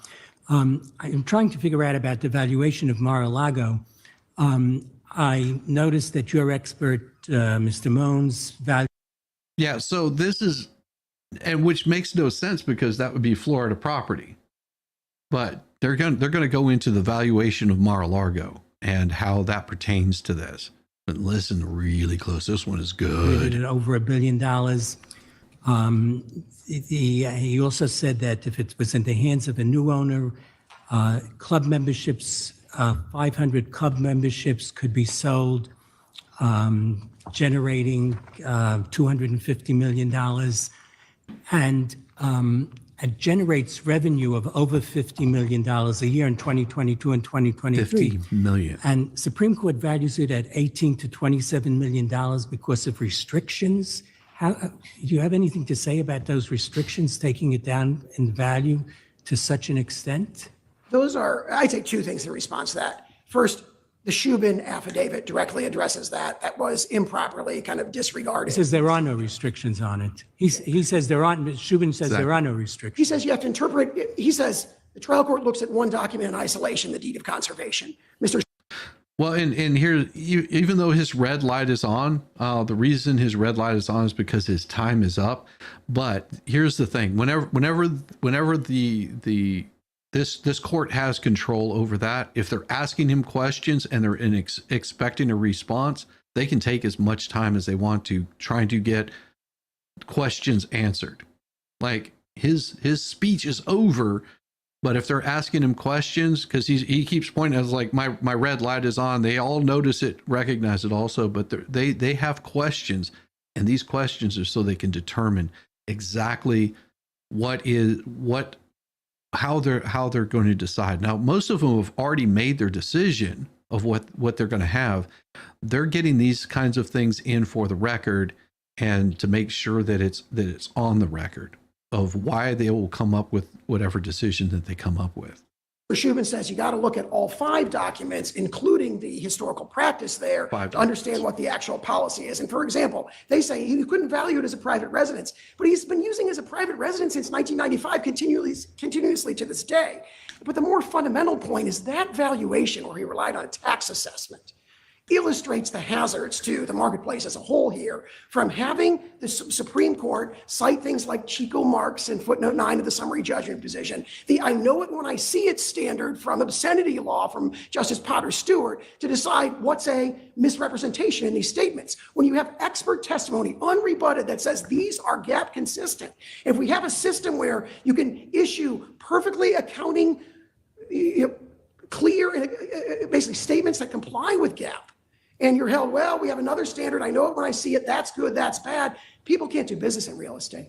So, and what he's pointing out here is if you're meeting all the standards, and then you in the middle of it say, well, we're going to change what those standards are, and we'll know whenever you're breaking the law, whenever we see it. Well, then you can't be compliant. If there's no law written, for example, or no standard written for you to what the speed limit is, it would be a perfect example. If there's no posted speed limit, how are you supposed to know what a speed limit is? If you get pulled over for speeding, well, how am I speeding? There's no posted speed limit. As compared to, you have a sign there that says it's 55, you're doing 102, they can say, well, you're breaking the law here. But what they've done in this is saying, well, we're not going to pull over the guy that's doing 56. We're only going to pull over the people that are doing 103, but they don't have a speed limit sign. It makes it really hard to be compliant if there's no limit to it. And that's his point. Thank you. thank you, Your Honor. Oh, I'm sorry. There's another question. Sir, are you asking us to draw any bright line rules as to the contour of the AG's authority under 6312, or are you asking us to scrutinize the evidence that was adduced either at summary judgment with respect to claim number 1 and then at trial with respect to 2 through 7? The latter, Your Honor. So our argument is on the unique facts of this case, you cannot come to the conclusion that the plain language of the statute was violated. And we argue, obviously, that it raises constitutional questions as well, under Grasso and under the excessive fines clause and so forth. We make all those interpretive arguments. But the fundamental point is, if you look at these unique facts on this case, the statute just doesn't cover it. And if it does, it has no limitation. It's your position that under the facts of this case, 6312 didn't support. Exactly right, Your Honor. Thank you, Your Honor. Oh boy.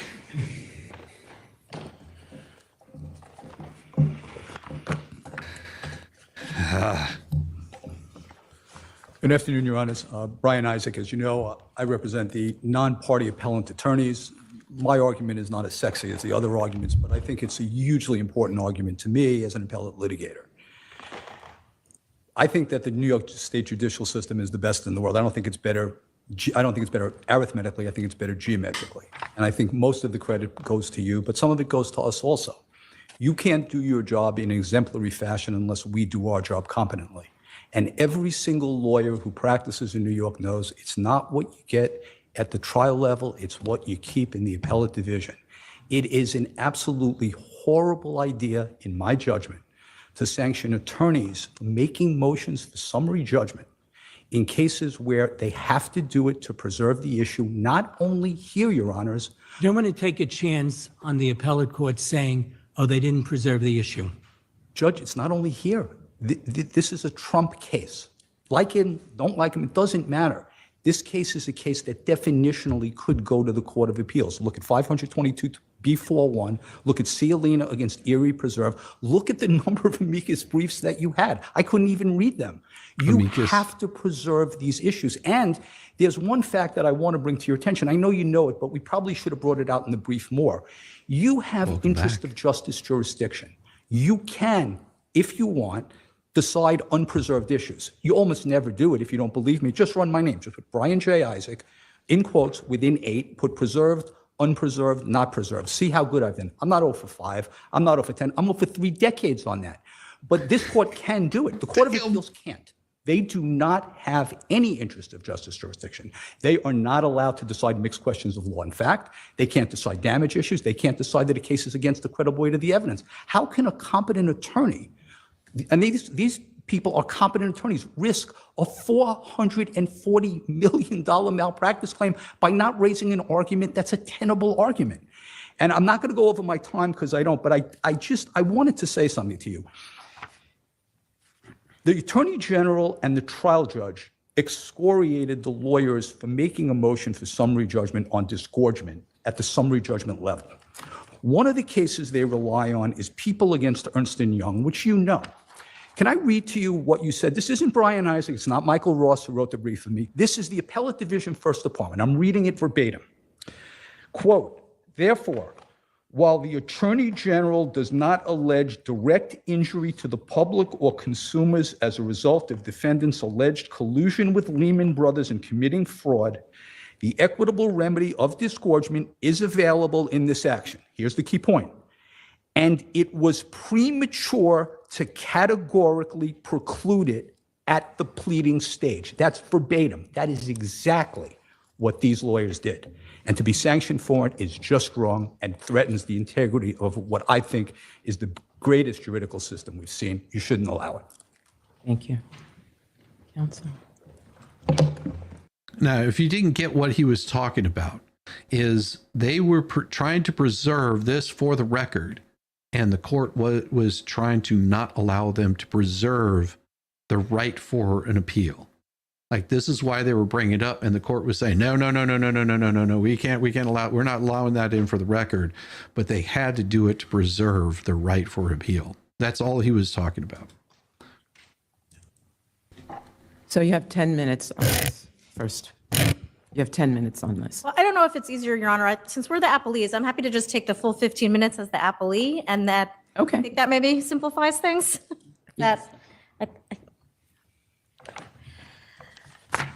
May it please the court, Judith Vale for the New York Attorney General's office.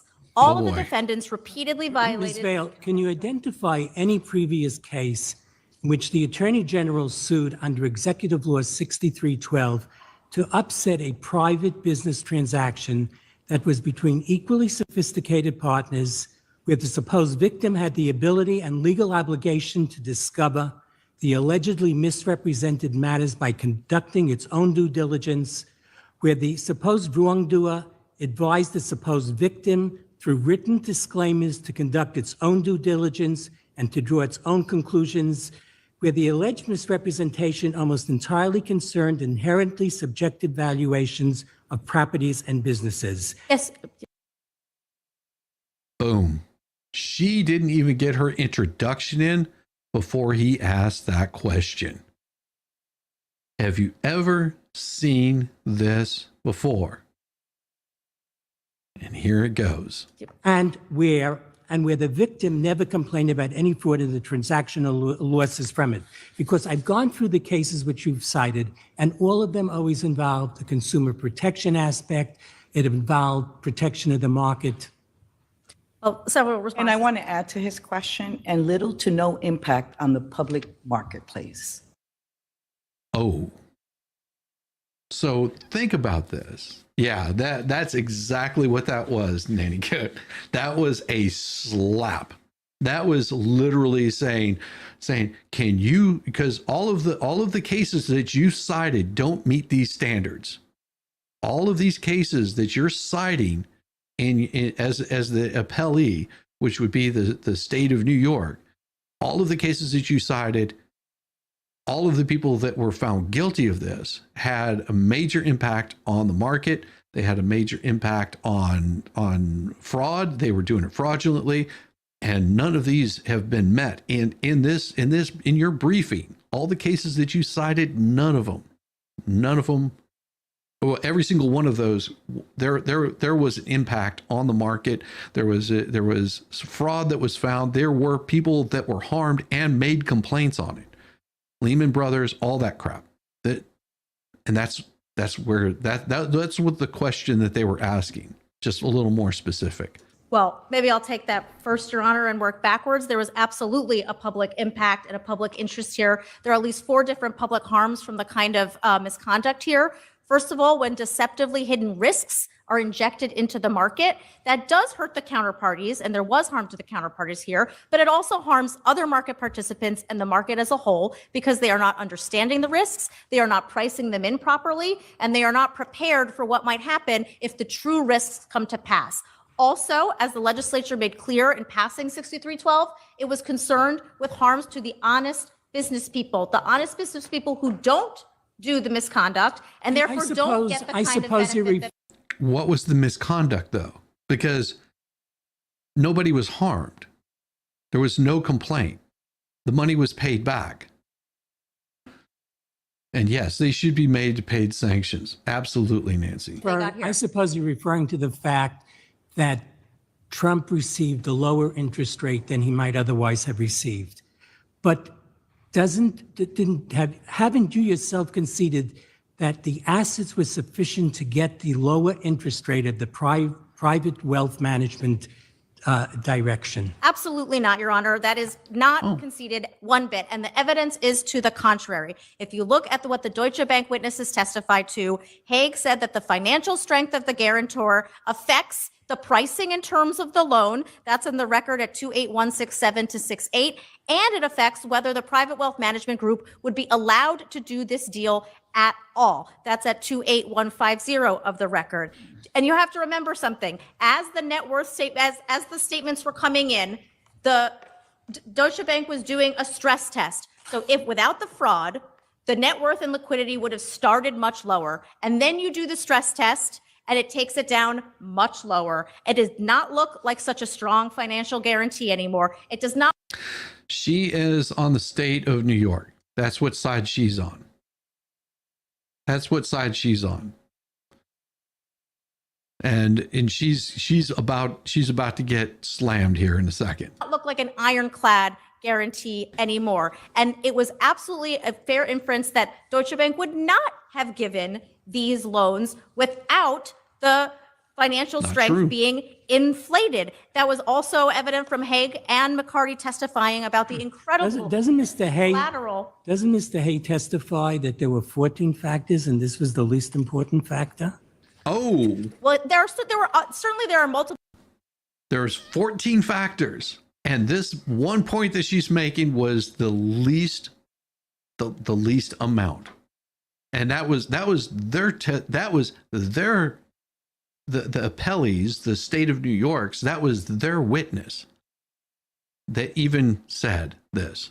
There were 14 factors. This was the least of them. Multiple factors that go into the risk assessment, but both for materiality and for disgorgement, the issue is not whether there's only one factor. There's often a lot of factors that are being considered. For materiality, it's whether it's important to the overall total mix of information. And this was absolutely critical to the overall mix of information, not only because they were looking specifically at what the net worth was in order to decide the terms of the loan, in order to figure out whether they would take on this risk, but also the financial statements were coming in each year, and they were important, critical to the loans each year, because Deutsche Bank was reassessing the risk every single year. And it was using— I'm sorry, but what's being described sounds an awful lot like a potential commercial dispute between private actors.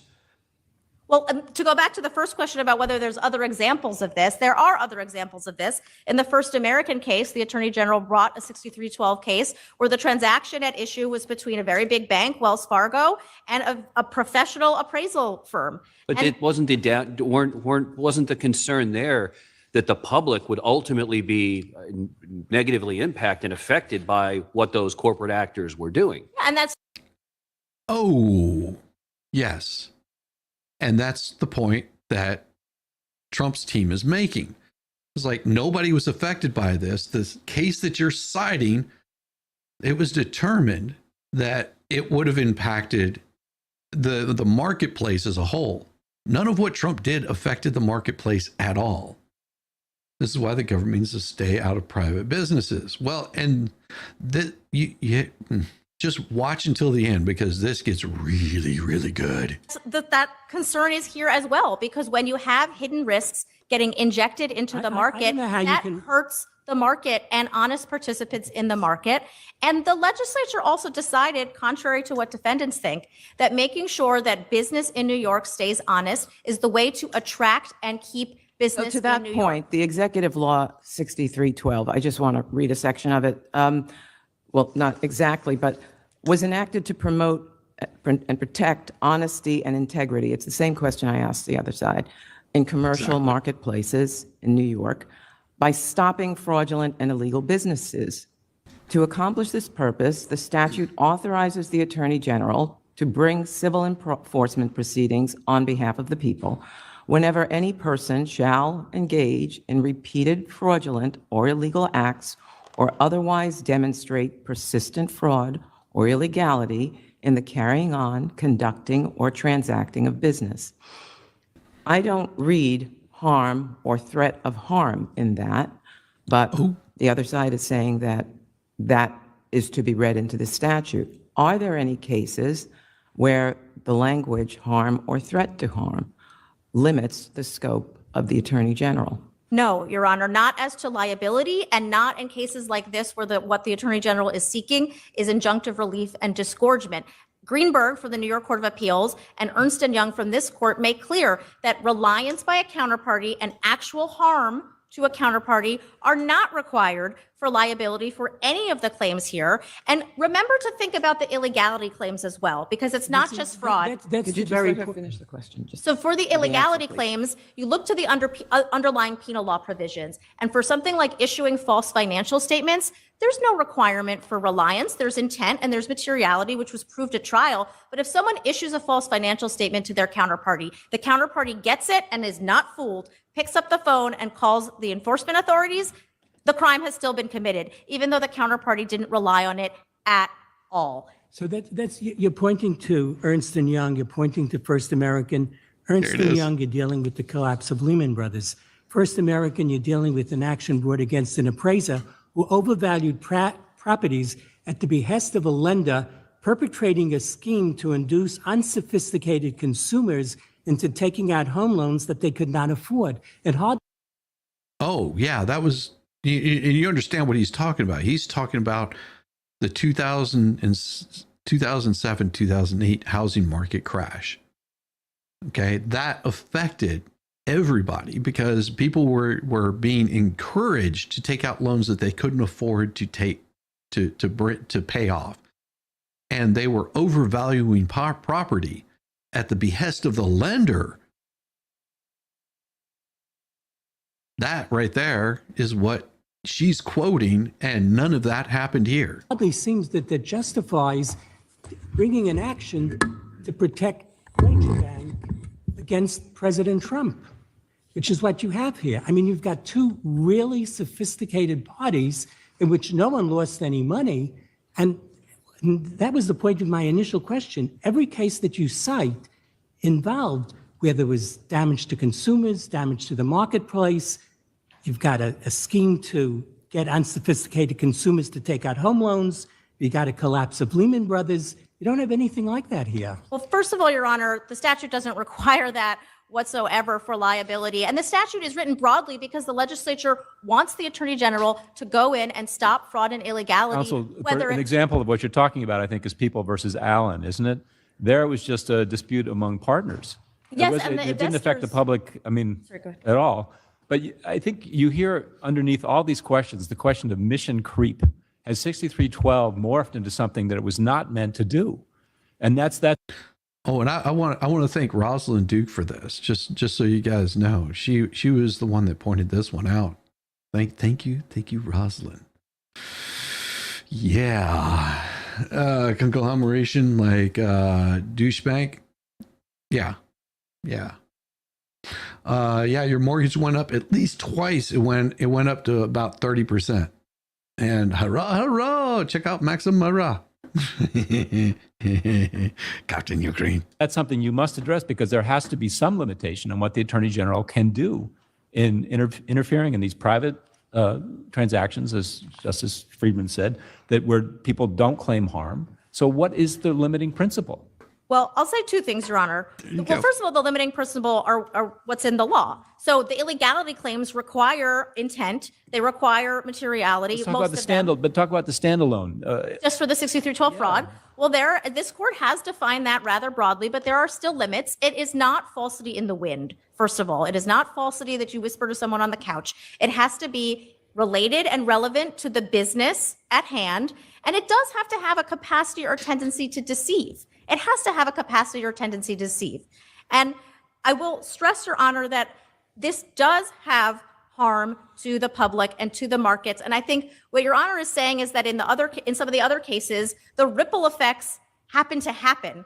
It went so far that the ripple effects from fraud went on to hurt the market. But what the legislature wanted was 6312. And she's not talking about what Trump did. She's talking about what happened with Lehman Brothers. It affected the market, and we had the crash.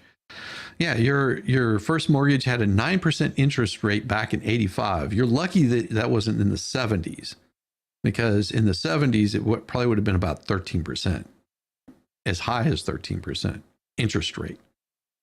That was during Carter's administration. It was bad. It was really bad. Well, just like for the Martin Act. And the Court of Appeals talks about this in assured guarantee. To be prophylactic, is that what you're about to say, counsel? Yes. Look at the assured guarantee case from the Court of Appeals. It talks about how a big point of these statutes, not the only point, but a big point is for the Attorney General to go in quickly to stop the fraud and illegality before it gets to the point that counterparties are harmed or it has those kinds of ripple effects in the market. I do want to, though, push back on the idea that Deutsche Bank never complained and wasn't harmed at all. Deutsche Bank did complain. When they first found out about the alleged misstatements and omissions, they raised serious concerns with defendants, said that misstatements in the financial statements would be an event of default. They asked for more information, and when they didn't get more information, they exited the entire relationship with the Trumps. That shows that they cared about the financial statements being truthful and accurate. What year was that in? What year was that in? It was right when they first heard about the allegations. So I believe it was 2020, Your Honor, although I'd have to check the precise year on that. And Mazars as well. When Mazars found out about the alleged misstatements and omissions, they also sent a letter saying these financial statements should not be relied upon anymore. So it is not true that the counterparties didn't care or never complained, even though that's not required for 6312. I'm sorry. Go ahead. I'm moving off topic, so if you have a question on this, go ahead. Maybe a better topic than mine. Back to Justice Moulton's point about line drawing, because I do think that is very important in this case. You know the history of this statute. It's passed under then AG Javits, and then was really amplified by AG Lefkowitz over the years. And when I went back and read the bill jackets, the common thread was always we need greater the AG needs greater powers as the people's lawyer to protect consumers, civil rights, and the environment. And so again, with that sort of historical backdrop to this law, how do we draw a line or at least put up some guardrails to know when the AG is operating well within her admittedly broad sphere of 6312, and when she is going into an area that wasn't intended for her jurisdiction? Sure, Your Honor. Well, I will say, although there was certainly concern about consumers, especially at the outset of 6312, in some of the legislative history, there were multiple bills being passed, and some of them were more specifically consumer protection statutes, which I think explains some of the focus. And the legislature wrote this statute. It doesn't say consumers in it. It wasn't focused. I mean, of course, we want to protect consumers. I'm not. And not it saying does otherwise, start off. It does start off with the words to protect honesty and integrity in the commercial marketplace. So. Yes, Your Honor. And it also is it says quite broadly, whenever any person engages in fraud or illegality, whether that is meant to include businesses large or small, because this kind of deceptive risk does cause problems for the honest business people who don't do it this way and don't get the ill-gotten gains. And it does inject risks into the market. I mean, Your Honor, there was probably a time when most of us didn't know what a repo 105 was, which is what brought down Lehman, or what a RMBS was. And maybe, in an ideal world, the Attorney General or somebody else would have gone in and stopped that fraud and illegality when it was still just among the sophisticated counterparties and before it had the enormous harms and ripple effects that it ended up having. So let me just ask you, you mentioned about the ripple effect, going on. If the threat of harm or whatever the ripple effect is so remote, does the conduct fall still? I mean, how remote does it have to be? It's the same question with regard to this line drawing in order for the AG to follow through. I mean, I think the remoteness Or problem until is, it's outside of the scope of the statute as intended. I mean, I think There you go. at least Where's the for guardrails? 6312 fraud standing alone, I think the limit does come in through the capacity or tendency to deceive requirement. I don't think that the legislature wanted to have this kind of like evaluation about the precise harm out of a specific transaction. I mean, that's why harm is an issue that might be for restitution, but that's not an issue here. But there is a limit, and it comes from the tendency or capacity to deceive standard that this court has put on that does incorporate a materiality-like standard. I think when we say materiality is not required, we're talking about the reasonable investor, that materiality is not required. It's just which objective person you're looking to. There's still an objective standard. So there are. That's a good point. And so which objective person are we looking to here, given that it is the nature of the transaction that it is? I don't want to belabor the background. I mean, it doesn't. This court has said that the standard for 6312 fraud standing alone is the objectively reasonable, ordinary, and even unthinking person. But in this case, the court could use the higher standard and it would be fine. Because I notice you say the ordinary standard on page 55 of your brief. You say these deceptive strategies had a capacity, a tendency to deceive because they would have been relevant to and likely to mislead an ordinary person involved in the business dealings, and you cite to General Electric. Isn't the test here whether they were likely to mislead Deutsche Bank or Ladder Capital or the City of New York awarding a golf license, or Zurich on a surety bond program, or Everest National Insurance Company on a directors and officers policies? The defendant's statements were not meant for ordinary people. They were directed at some of the most sophisticated individuals and entities in business. Well, if the court wants to use the standard of an objectively reasonable counterparty, sophisticated counterparty, fine. They had a capacity or tendency to deceive the sophisticated party as well, because these misstatements and omissions were about objective facts that were extremely important and that any reasonable counterparty would want to know. Any sophisticated, reasonable counterparty would want to know that the defendants were valuing an apartment based on 20,000 square feet more than it really was, based on pretending that rent regulations on certain apartments didn't exist, based on pretending that the Mar-a-Lago restrictions didn't exist. Your Honor asked about that. The trial court was very clear that it was not coming up with a magical valuation for itself. The problem with the Mar-a-Lago valuation is similar to what happened with the rent-regulated apartments. The restrictions in the deed are there. They are an objective fact. They are very restrictive. And even defendant's own expert at summary judgment, this is at 16502 of the record, agreed that the restrictions would decrease the value of Mar-a-Lago, but defendants valued it as if those restrictions didn't exist at all. Counsel, I want to ask my question because your red light is on. Absolutely, Your Honor. Madam PJ, is that okay? Yes. For the disgorgement calculations, wouldn't it have been more appropriate to calculate them by calculating the difference in valuation of the property versus the valuation provided to the banks to get the loans? No, Your Honor, the disgorgement calculation, what we needed was the reasonable approximation. What is the reasonable approximation of what defendants' fraud gained them? And defendants' theory is that the guarantee and the financial statements each year were worth nothing. But the point of the guarantee and the financial statements each year was to get the extremely favorable interest rates. And we were not speculating about the difference in interest rates. We had the counteroffer that Deutsche Bank, their own lenders, provided them for a loan without the guarantee and the financial statements. I do, if I could touch very briefly on the statute of limitations, Your Honor. Did you have another question? I have a question that's And I'll similar give to you Judge time for a Rosado's, second. actually, which is the immense penalty in this case is troubling. So how do you tether the amount that was assessed by Supreme Court to the harm that was caused here, where the parties left these transactions happy about how things went down?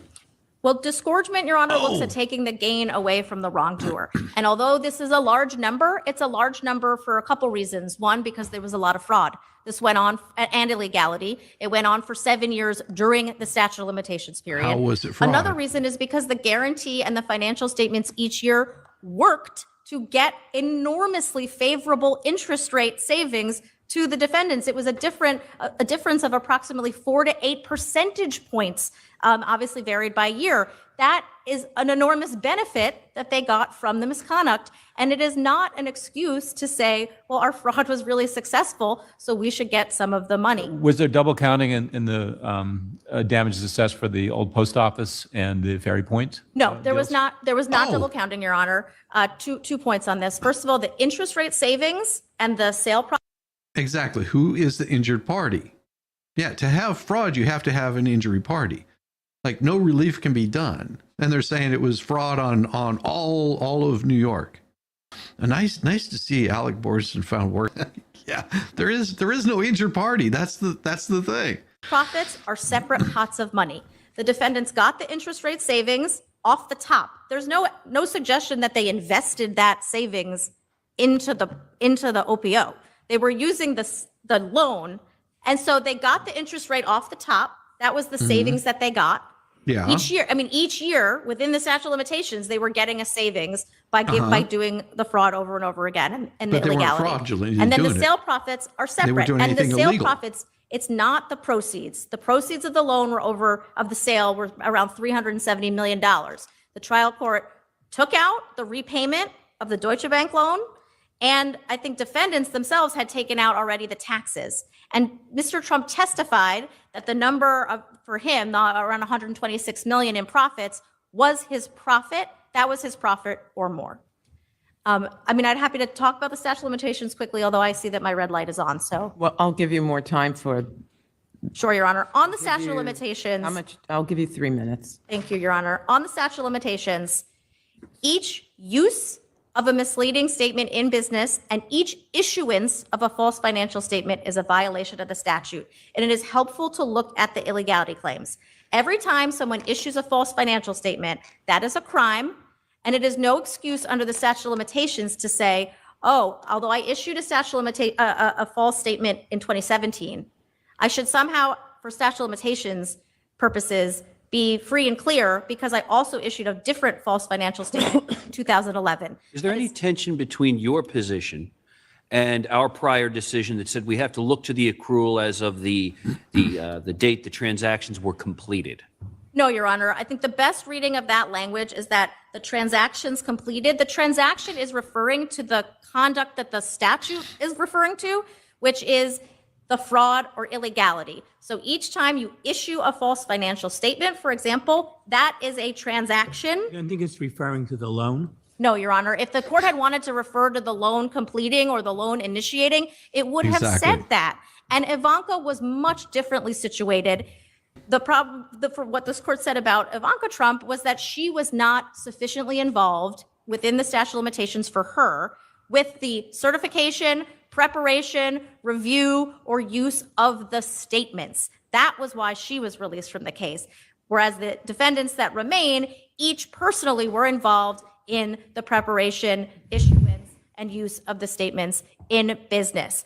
And it would really be a distortion of 6312 and this court's precedent in cases like Allen. I mean, a similar thing was happening in Allen, where the original relationship between the counterparties started before the statute of limitations. If I get handed her ass to her here in a second. Or illegal acts were happening within the statute of limitations. It had to be illegal, and what the though. trial court said there, Everything they did was and what on this the court up and up. affirmed was the new conduct that happened within the statute of limitations is timely and actionable, but the things that happened outside of the statute of limitations are not. And I do want to emphasize that neither the trial court nor the attorney general sought liability based on the fraud or illegality that happened you in did. 2011 or 2012. That is But you not did. true. After this court's decision, Yes, you did. the attorney general was not pursuing its claims for the interest rate differential for 2011 or 2012 or 2013. We were pursuing that before, and because of this court's decision, we stopped.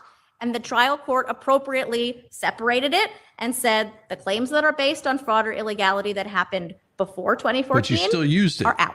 And the ones that happened in the statute of limitations period are in. Do you want to respond to? Well, I can touch very briefly on the sanctions, Your Honor.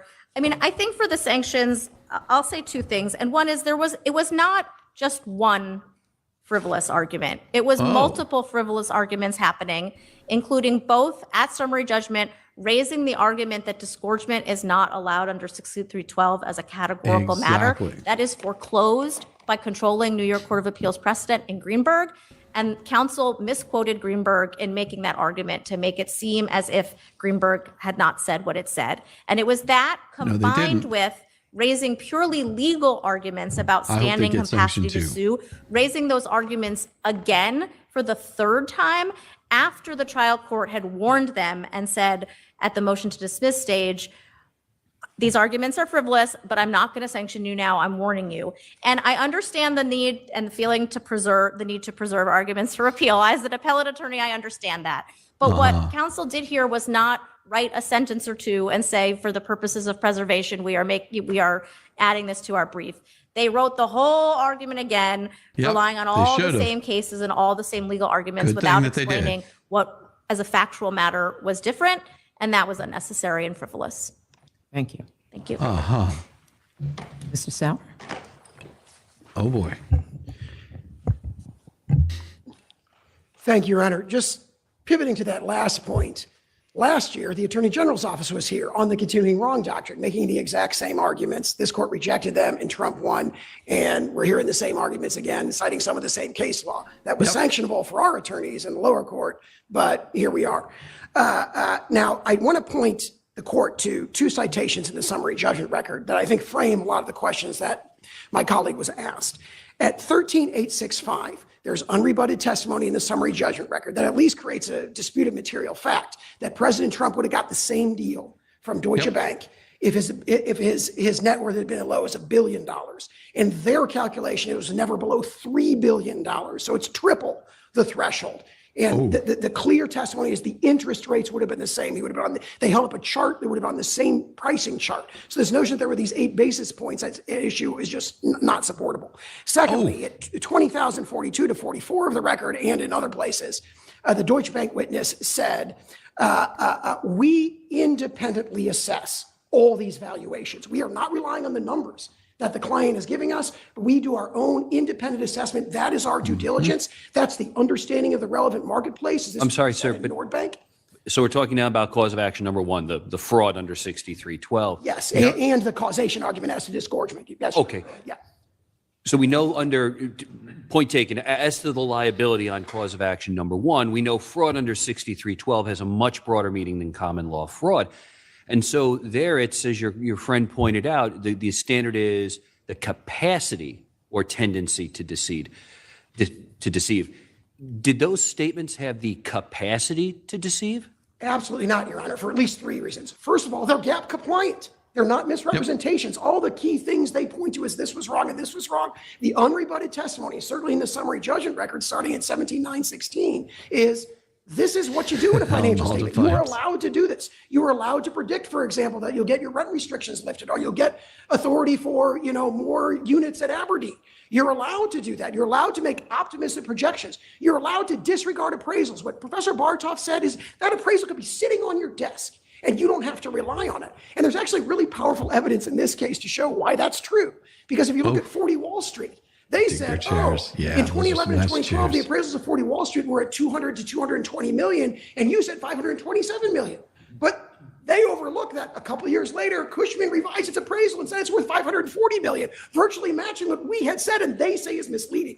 So it's kind of these astonishing issues. It's very similar to the valuation of Mar-a-Lago as $18 million based on a tax assessment. It's preposterous. It's a preposterous position that these factual things. So that's my first answer to that. But secondly, more importantly, we have sophisticated counterparties, as a lot of the questions pointed out. They're getting clear disclaimers. The disclaimers say what everybody already knows you do in this industry. You do your own due diligence. So how is there a capacity or tendency to deceive when you have these very clear disclaimers saying considerable judgment is required here? These values don't reflect what might be realized upon a sale and so forth. Well, what about the Attorney General's point that may be true in this case, but we are trying to create a fair and honest marketplace, which will inure to the benefit of the public in the long run? Yeah, and I would say 2 things in response to that. First, all the questions about line drawing. If this case falls on the other side of the line, there is no line. I mean, you heard, I think, for 15 minutes, respectfully, my colleagues struggle to articulate any clear principle that would put any transaction outside the reach of the statute on the Attorney General's very broad and sweeping view. So our position is narrow, which is that on the facts of this case, all these things I've referred to, no reliance, no materiality, Deutsche Bank saying we want to give them the exact same deal, and we have clear disclaimers. Surely this is not within the statute. And if this is, there's nothing that falls outside of the statute. And that is a sweeping and unsettling thing.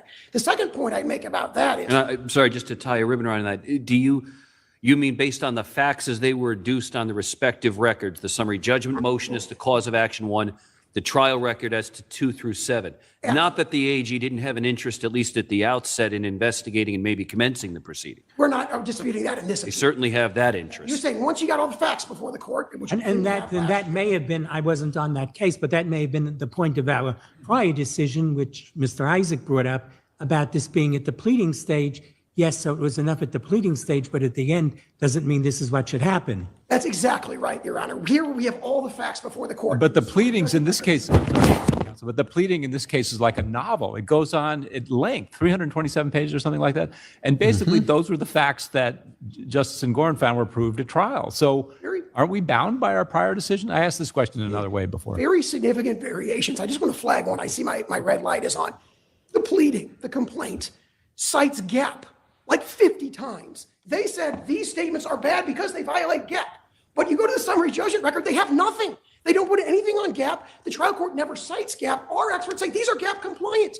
That's unrebutted. So there's this the record looks totally different once all the facts are in. And I know my time has expired, so I thank the court for its time. Thank you. Nice. Your Honor, I'm actually going to go under my time. I just have one observation, and I don't know, maybe I'm wrong about this, but this argument, if it doesn't show why not making a summary judgment motion was appropriate, I don't know what is. There was absolutely nothing wrong with what the attorneys did. My adversary said that she's relying on the Ernst & Young case. I read to you what you said. That's exactly what you did. One more point and I'll sit down. Keep relying on Greenberg. This is what the Greenberg court said, Greenberg 2. Initially, we note that defendants may not raise issues on appeal that were not preserved on the record for our review. So even if they're right about what this court said and they're not right, it wouldn't matter anyway because lawyers have to preserve issues for all courts that may consider it. They have to look at things not temporally at the time, but what could happen afterward. And given that, and this isn't Brian Isaac or it's not Michael Ross, I'm reading to you from the court. They did what they were supposed to do. They did what they had to do. To sanction them is just wrong. Thank you. Thank you.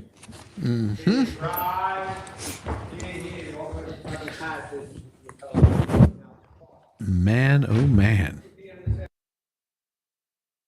Let's see if there's more to this. Court in recess, currently offline. And that was just the stock exchange. Yes, they lambasted them.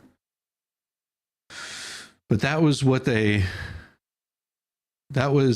full hearing of the appeal of New York's nipple Judge Engren's insane ruling.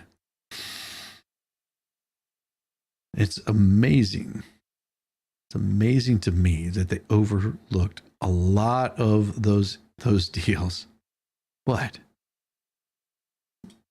You gotta remember here that these are the things. Retired to their judge rejuvenation chamber. Yeah, that's it. You're about to see something that's gonna put a smile on your face. Watch this. We've got to reach those ridiculous, crazy black men that did vote for Trump. So let me get this straight. If I vote for a party that can't define what a woman is, I'm no longer ridiculous or crazy. If I vote for a party that wants boys in my daughter's sports and restrooms, I'm no longer ridiculous or crazy. If I vote for a party that thinks they can pander to me using kente cloths and hot sauce, I'm no longer crazy. If I vote for a party that has done nothing but destroy my community for the last 60 years and open the borders in order to replace my vote and destroy my community further, I'm no longer crazy. If I vote for the party that wanted to keep me from voting, wanted to keep Jim Crow, wanted to keep slavery, the party of the Klan, I'm no longer crazy. And I'm no longer crazy or ridiculous if I vote for the candidate who's been in the office as vice president for the last 3.5 years and admitted to having a large part in pushing the harmful policies that have hurt my country, who can't answer basic questions and is quite possibly the worst candidate in American history, says she's going to bring change while at the same time admitting there's nothing she'd change about the last 3.5 years, and made us the laughing stock of the world. And you think I'm the crazy one. I think it's crazy you think I should vote for a candidate based on skin color rather than how their policies will affect my life. It's pretty sick. Wow. That man brought it in. Yeah. Yeah, because the big push has been for the Democrats going after black men. That has been their push. That is their current push right now. That is their current push. Bro, I just had my man. There was a Trump rally out in Long Island. I had my man Jamar Milton go on behalf of the God Pod with Lord Jamar on YouTube. He said it was packed as fuck. He said, as a black man, he felt no racism whatsoever out there. They actually like brought him in type of shit. You know what I mean? Like he felt welcomed to be there by the people that was there. Who he didn't feel welcomed by were the demonstrators that were against Trump. They were the ones looking at him like, oh, what are you doing over there? Like, and he didn't have any Trump regalia or anything like that. He was just there to do interviews, just to say, why are you voting for Trump? Why are you voting for Kamala? Like, and he was being harassed by what we have now termed as radical Democrats, okay? Because there are radical Democrats out there. What do you think that was who tried to assassinate Trump? Those are radical Democrats. Y'all are acting like the Republicans are the ones with the guns and all that, but radical Democrats have now twice tried to kill this nigga.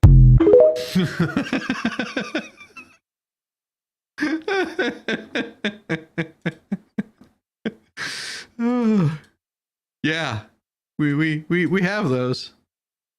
We have those. Oh yeah, here we go. An economy that's very good for folks at the very top, but not always so good for ordinary people. Like you, Obama. Why do you Communities where too many kids. Are you going to start? Are you going to start yelling? You know, you have to be polite. Then other people are talking, and then you get a chance to talk. Set up your own rally. A lot of people worked hard for this. Come on, man. Come on. Discriminates against black people. Katie Hobbs discriminates against black people. Katie Hobbs discriminates against black people. Katie Hobbs discriminates against black people. Katie Hobbs discriminates against black people. Here we go. A person of color is not allowed to be in here. The Democrats are deporting me again. Here we go. Here we go. We can't talk about Katie Hobbs.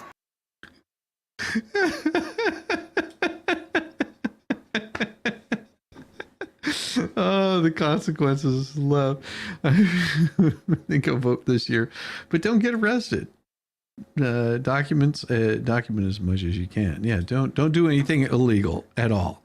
Do not do anything illegal, because if you do things illegal, it will cause you all kinds of problem.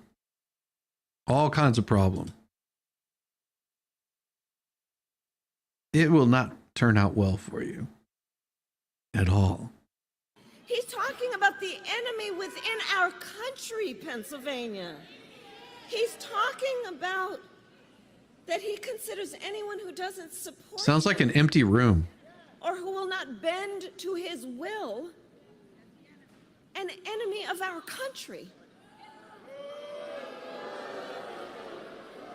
It's a serious issue. He is saying that he would use the military to go after them. Think about this. What did he say? He said that he would remove illegals from the country. He didn't say he was going to remove immigrants. He said he was going to remove people that were here illegally from our country. That's all he said. That's all he had to say. Hi, Governor. Ashley Zavala with KCRA 3. I am going to follow up on that LCFS question just because... You guys have already moved off this. No. Well, it's in an attempt to be able to explain to California drivers just to level set their expectations at the pump as this rulemaking process begins. The LCFS process is underway, as you have said, but in less than a month, they're scheduled to vote on that. Yep. And CARB, at the moment, the LA Times reported last week that they're not providing an update to the estimate that it might cost consumers. And I reached out to CARB on Friday. I have yet to hear back. I asked them, is that true? Do you not plan on publicly updating people on what the potential cost at the pump could be? So do you think it's fair to California drivers for people to not know what those LCFS standards mean at the pump? Well, LCFS is not a brand new construct. It's been well established for years and years and years and years. There's a process that's consistent to the process they've had in the past. They put up some estimates. They put up updated estimates, so they have been transparent in that respect. To the degree that they should provide more, I'm for more transparency, absolutely, from that perspective. So to answer your question, I think more is better. Have a good one, This is Max. the spirit of the special Good to session. see you, It's the brother. spirit of why I'm here today signing this bill. But I do think it's important to talk about the substance and the merits of LCFF and how it's made a big impact on our low-carbon green growth agenda in the state of California. It's helped to pave the way to having 7 times more green-collar jobs than we have fossil fuel jobs. I'll repeat that, 7x more jobs in this sector. It's one of the reasons guys like Elon Musk and others have become so damn successful, is because we've set price signals, we've created markets, we've created opportunities for investment. We're the #1 manufacturer in the state for a reason. We continue to be the envy of the world in these policies, and LCFS is a big, big part of that. Just to Oh, boy. quickly clarify, so you're the boss. Well, Will you direct? I'm not the dictator. Well, but will you direct Just ask the CARB? Coastal Commission.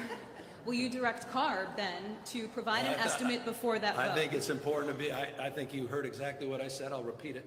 I think it's Oh, yeah. So what exactly was it that they were talking about? What it means if you listen to this,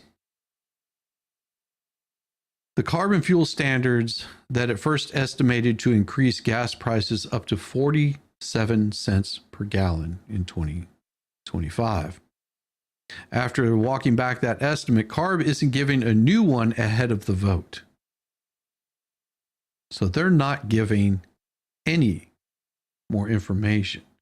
See, Elon led the state. He became successful in spite of the state of California. Elon became successful in spite of California. It took him to leave. Build a plant in Texas. Yeah, Keister already has to live under his tyranny. Your state is ruined because of Newsom and other political thugs. Yeah. And the jobs are leaving too. The green jobs. Those are leaving also. Because it's unattainable. Untenable.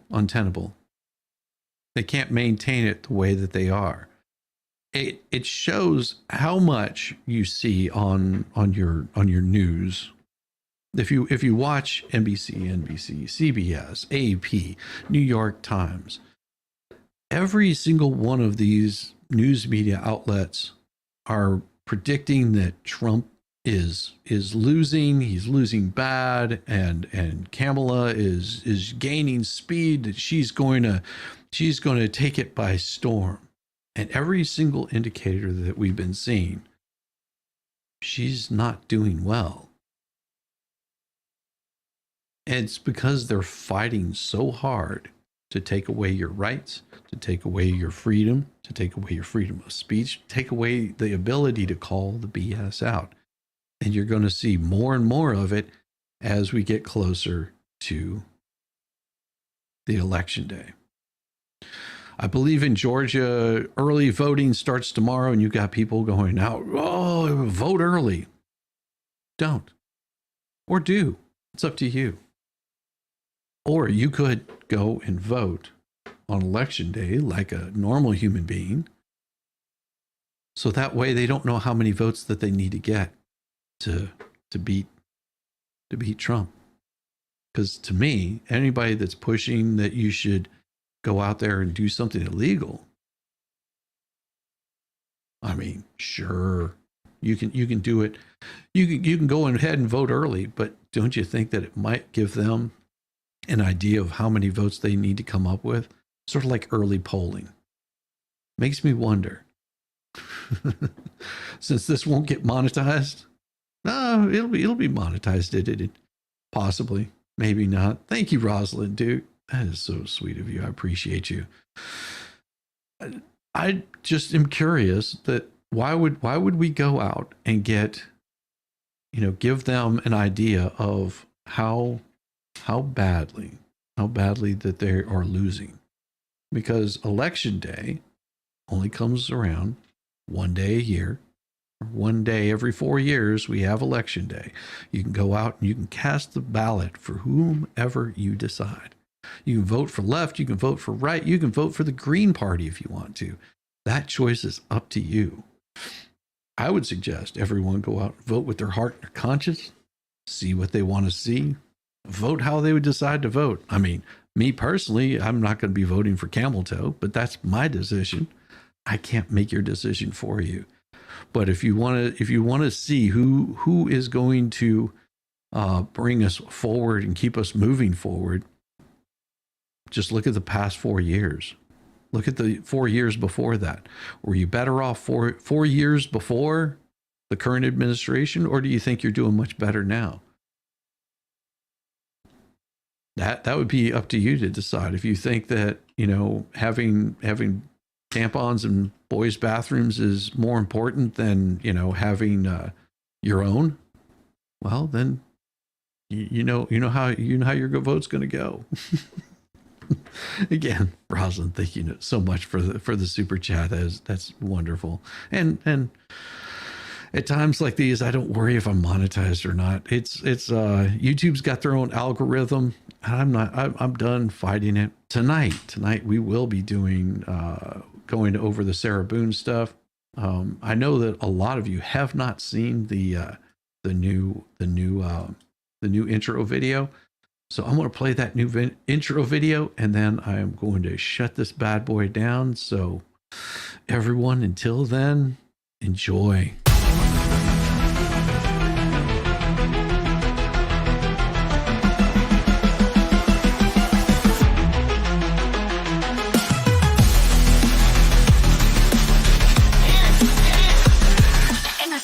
Small and tight, not like you. Sarah's laugh rings through the night. Such a brute, drunk and silly, thought she'd play. Crazy witch, let me in just for the day. Life's a bitch. Can't you hear me, Sarah, please? Look out, bitch. Out of air, my lungs, they squeeze. Let me out, you witch. This is not a funny joke. You put your hands around my throat. Feeling trapped and nearly choke. Gonna croak. Can't you hear me, Sarah, please? Look out, bitch. Out of air, my lungs, they squeeze. Let me out, you witch. This is not a funny joke. You put your hands around my throat. Feeling trapped and nearly choke. Gonna croak. Sarah, let me out, I'm begging, please. Stop, I'm almost begging, please. Someone don't leave me here. Lost my hair, in this case I disappear. Are you there? I'm dark and tight, I curl and wait. Are you passed out? You'd return my fate. You empty my stash out. The game has turned to cruel. Why are you filming late? Inside I feel the fool. I can't breathe. Wasn't meant to be my night, hiding in the suitcase tight.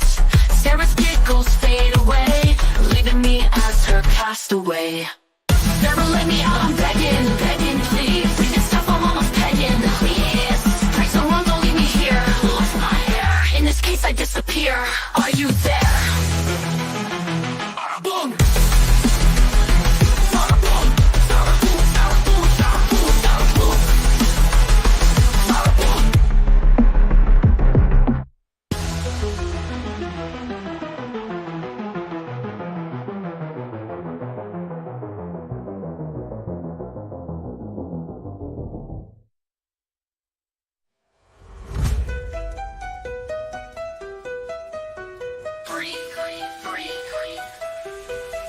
Looking tight, I curl and wait. Are you passed out? Hoping you return my fate. Empty my stash out. Stupid game has turned to cruel. Are you feeling me? Lost inside, I feel the fool. I can breathe. Wasn't meant to be my night. Hiding in the suitcase tight. Sarah's giggles fade away, leaving me as a castaway. Sarah, let me out. I'm begging, please. Breathing stuff, I'm almost begging. Please. Drink so long, don't leave me here. Lost my air in this year. In this case, I disappear. Are you there? Sarah.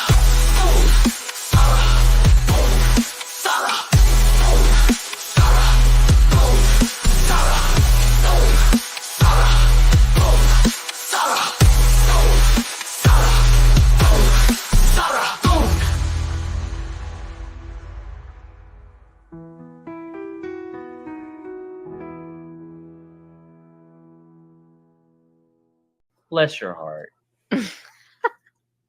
I thought I was the only mentally challenged one here.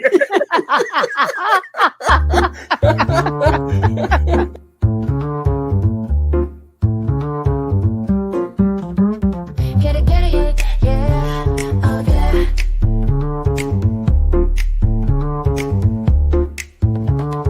Early morning, rise and shine. Coffee's brewing, feeling fine. News is out and on the air. Shizzy Whiz nuts wild, but we don't care. Morning, Whiz and Coffee. Talk the news, he's a tease. Laugh it off, we're on the go. Shizzy Whiz nuts, start the show. Let's go. Get it, yeah, oh yeah. Headlines spinning in the breeze. Stupid jokes, he's such a tease. Sip the Java with a smile. Pants are off, but stay a while. Morning, Whiz and Coffee. Talk the news, he's a tease. Laugh it off, we're on the go. Shizzy Whiz, let's start the show. Let's go. Get it, yeah, oh yeah. Headlines spinning in the breeze. Stupid jokes, he's such a tease. Sip the Java, wear a smile. Pants are off, but stay a while. Morning, Whiz and Coffee. Talk the news, he's a tease. Laugh it off, we're on the go. Shizzy Whiz, let's start the show. Let's go. Get it, yeah, oh yeah.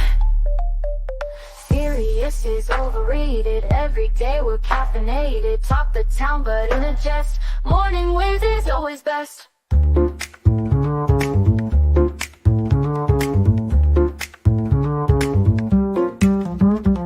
Clock is ticking, time to run. Morning show's a load of fun.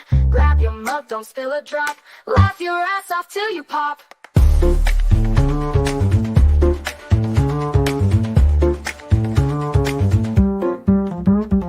Clock is ticking, time to run. Morning show's a load of fun. Grab your mug, don't spill a drop. Laugh your ass off till you pop.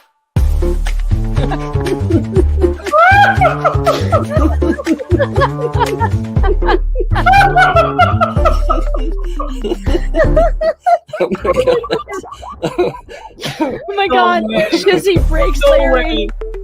Shizzy broke Larry.